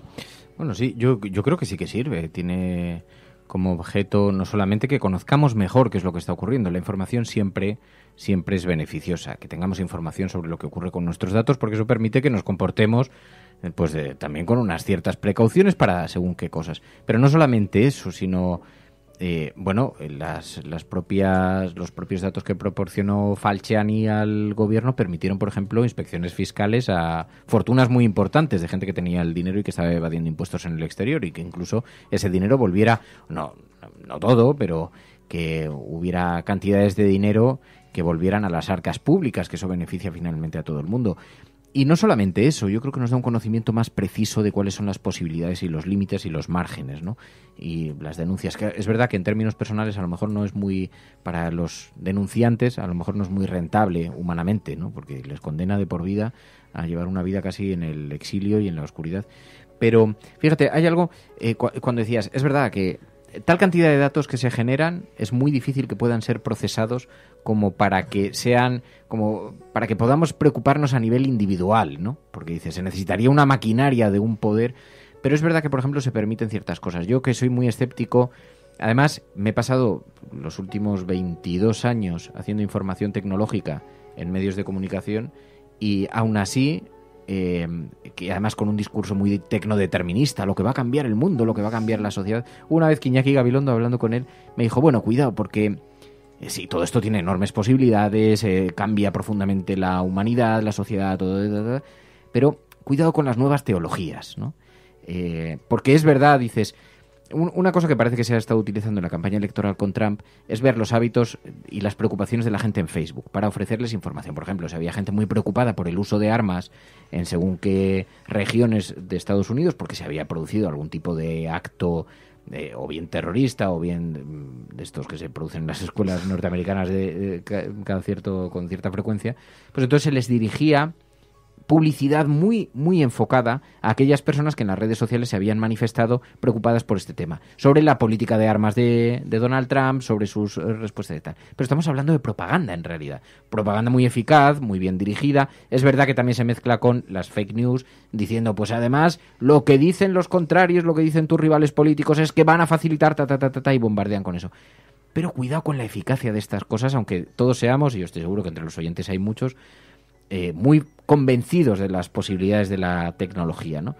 Pero al final el ser humano, si todo fuera, a mí esto me lo explicó un director de cine, si todo fuera tan calculable, las películas las harían los bancos, si todo se pudiera medir, ¿no? Al final las personas van individualmente y depositan un voto en la urna y no sabes muy bien cuáles son las razones que le mueven a última hora para hacerlo. A veces son cuestiones familiares, a veces son cuestiones históricas, otra su concepción del mundo no varía mucho porque te llegue un mensaje de Facebook diciendo que además es que es como si me llega a mí ahora un mensaje del Partido Popular diciendo que Mariano Rajoy se preocupa por los derechos civiles. Hombre, se presupone un cierto espíritu crítico a la persona que tiene una cuenta en Facebook, aunque habrá mucha gente que no, pero dices, hombre, te va a costar convencerme para que le vote, te va a costar, ¿no? Aunque me ofrezcas un montón de información relacionada con este tema o me intentes desacreditar a las opciones políticas que yo defiendo diciendo, pues fíjese usted que resulta que los ecologistas son los mayores contaminantes. Hombre, te va a costar convencerme de ciertas cosas porque me dirijas mensajes en Facebook. A lo mejor lo consigues, pero cuidado con idolatrar demasiado en exceso el tema, yo creo que ¿no? Es que lo que, por ejemplo, en el caso de Cambridge Analytica, este caso, lo que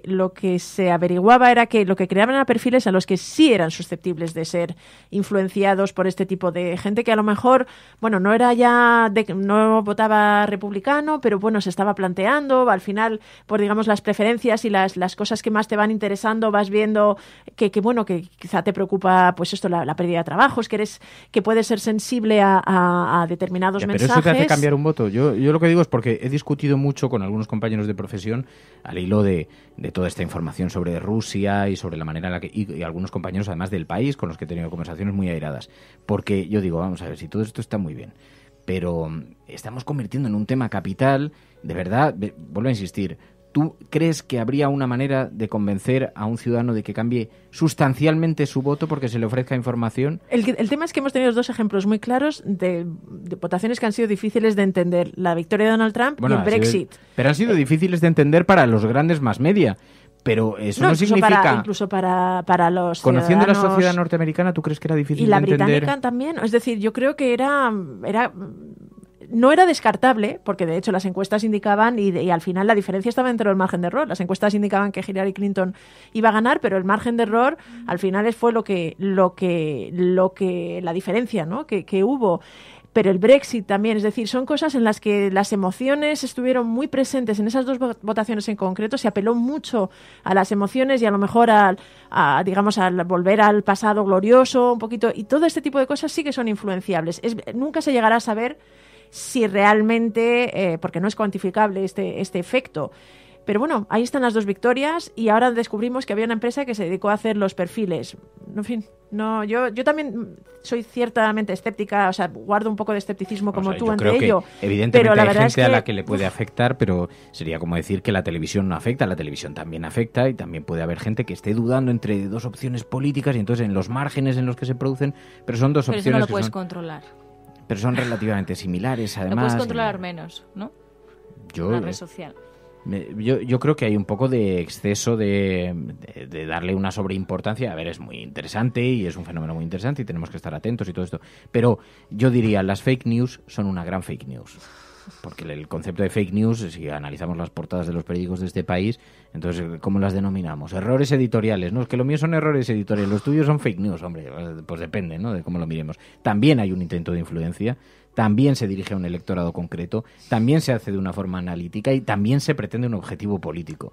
Así que eso desde las portadas de los periódicos. Y otra cosa es que otros utilicen además otros recursos, que no es tener un político o un expolítico en tu consejo editor. Porque hay periódicos de este país que tienen en sus consejos editoriales a políticos que han sido números 1 en las listas, ¿no? Y no señalo a nadie, pero bueno. Claro, el problema de las fake news es que entonces habría que revisar muchas otras cosas, no basarnos en Twitter, en qué mensajes son compartidos por quién. Hemos visto que partidos políticos aquí en España también estaban detrás de algunos perfiles. Quiero decir que luego seguidores falsos, eso lo hemos visto y de hecho, bueno, pues es relativamente fácil, ¿no?, hacerlo. Pero yo, sobre lo que hablabais de cómo puede ser, ¿no?, que la gente siga usando Facebook después de lo que hemos sabido, pues yo creo que también es por la necesidad que se crea, ¿no? En el momento en que tú, por ejemplo, pues creas la necesidad en muchísimas personas pues de utilizar WhatsApp a la hora de comunicarse, ellas acaban eligiendo la necesidad frente al peligro, ¿no? Entonces dicen, bueno, pues si tengo que sacrificar mi privacidad, da igual, porque yo lo necesito. Yo creo que con Facebook va a pasar lo mismo. No creo que haya un decrecimiento notable de usuarios en Facebook, porque al final yo creo que la balanza está en eso, ¿no?, en la necesidad y en el peligro. Por ejemplo, nos dicen, los coches contaminan. Sí. Y vives en Madrid y sabes y notas la contaminación y sigues viviendo aquí porque eliges la necesidad frente al peligro. Y yo creo que solamente habrá un cambio sustancial en la percepción que tenemos de la corrupción, en la percepción que tenemos de que alguien filtre información para que nosotros estemos empoderados. Solamente habrá un cambio sustancial cuando realmente pues esa balanza entre el peligro y la necesidad cambie esa balanza, ¿no? Y entonces veamos que hay mayor peligro y que tenemos que elegir, ¿no?, la prevención de ese peligro frente a la necesidad, que es lo realmente difícil, porque muchas veces nos encontramos, ¿no?, con que hay un exceso de información, un exceso de datos y solamente una preocupación real y un cambio sustancial podría cambiarnos a la hora de ver esa percepción, porque al final esto es como cuando en las campañas electorales nos decían cambio frente a estabilidad. Yo elijo mucha gente decía, yo elijo la estabilidad frente al cambio, que puede ser un peligro, que puede ser algo que me puede perjudicar. Bueno, en ese caso yo creo que sí que eliges esa estabilidad y no eliges el peligro. Pero bueno, yo creo que tenemos una tarea muy, muy grande, los medios de comunicación. El problema también es que la percepción del peligro, la gente no percibe ese peligro. Eso que pasa, dices, bueno, vale, me están espiando con los emails o los WhatsApp, ¿qué van a ver? La mayor parte de la gente tiene ese pensamiento, entonces no ve el peligro, ¿no? Quizá la gente que ya se mueve en otros ámbitos o que tiene comunicaciones más sensibles lo tenga más claro, pero la mayor parte de la gente, en ese sentido, de los usuarios de Facebook, lo utilizan para comunicarse con sus amigos, con sus familiares fuera, es decir, claro, dices, ¿y qué más le dará al gobierno tener esta información mía? No ves el peligro. Si lo vieras, entonces seguramente sí que reaccionarías antes. Sí, porque a ver, si a ti, que yo creo que en esto sí que ha habido concienciación, ¿no? Si comes cierto alimento, eres más propenso de contraer cáncer, ¿no? Como es algo que o bien te ha tocado a ti mismo o le ha tocado a algún familiar, porque al final siempre todos hemos tenido gente cercana que le haya pasado, eso ya lo tomas como un peligro directo y te afecta y te preocupa realmente. Pero es verdad que el hecho de que, pues eso, que una persona, que un profesor de unos 40, 50 años esté hablando con su pareja, pues dirá, me da igual que Facebook o que WhatsApp sepan lo que estoy hablando con mi mujer, porque no es algo extraordinario por lo que puedan comercializar datos. Pero bueno, lo cierto es que se comercializan los datos y es una realidad.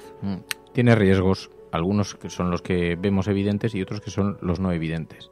Por ejemplo, que hayas estado observando páginas de sindicatos y después intentes, por ejemplo, conseguir un trabajo y alguien te pregunte porque tengan acceso a datos. O, por ejemplo, que intentes hacerte un seguro y que te suban la prima porque hayas tenido una enfermedad y conozcan tus datos. Hay ciertas cosas que la protección de los datos, la intimidad, tiene su importancia, hay que decir, y todo lo que no nos imaginamos. Y dicho luego todo lo que no controlas, es decir, porque tú a lo mejor en este momento de tu vida tienes una situación determinada.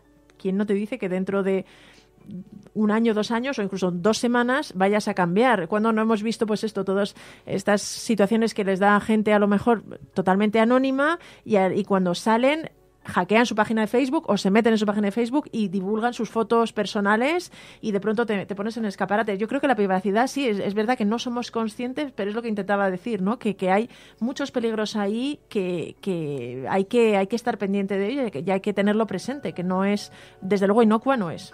Bueno, lo hemos visto en el caso de la protección de menores, ¿no? Que en ese caso sí que lo vemos como un grave peligro y en eso yo creo que sí que la gente se está concienciando y puede ser, ¿no? Pues el comienzo de una gran preocupación, no a lo mejor como alarma social, pero sí a lo mejor incluso como hacernos pensar sobre las informaciones que compartimos, incluso también una curiosidad sobre cómo funciona el terminal que estamos usando, con el que estamos llamando por teléfono, con el que estamos enviando WhatsApp, porque tú vas en el metro, por ejemplo, y prácticamente el 98% estamos mirando el móvil. Eso es mucha información y hay mucha gente interesada en tu información, aunque no lo creas.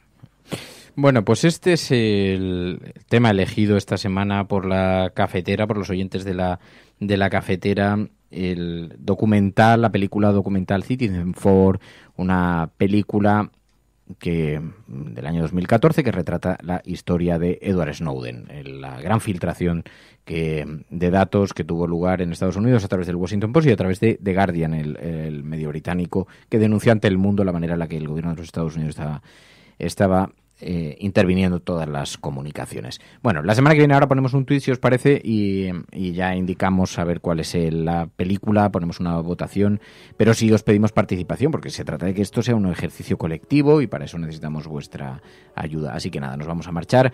Pilar, María, muchísimas gracias. Gracias a vosotros. Y nos escuchamos el lunes volvemos.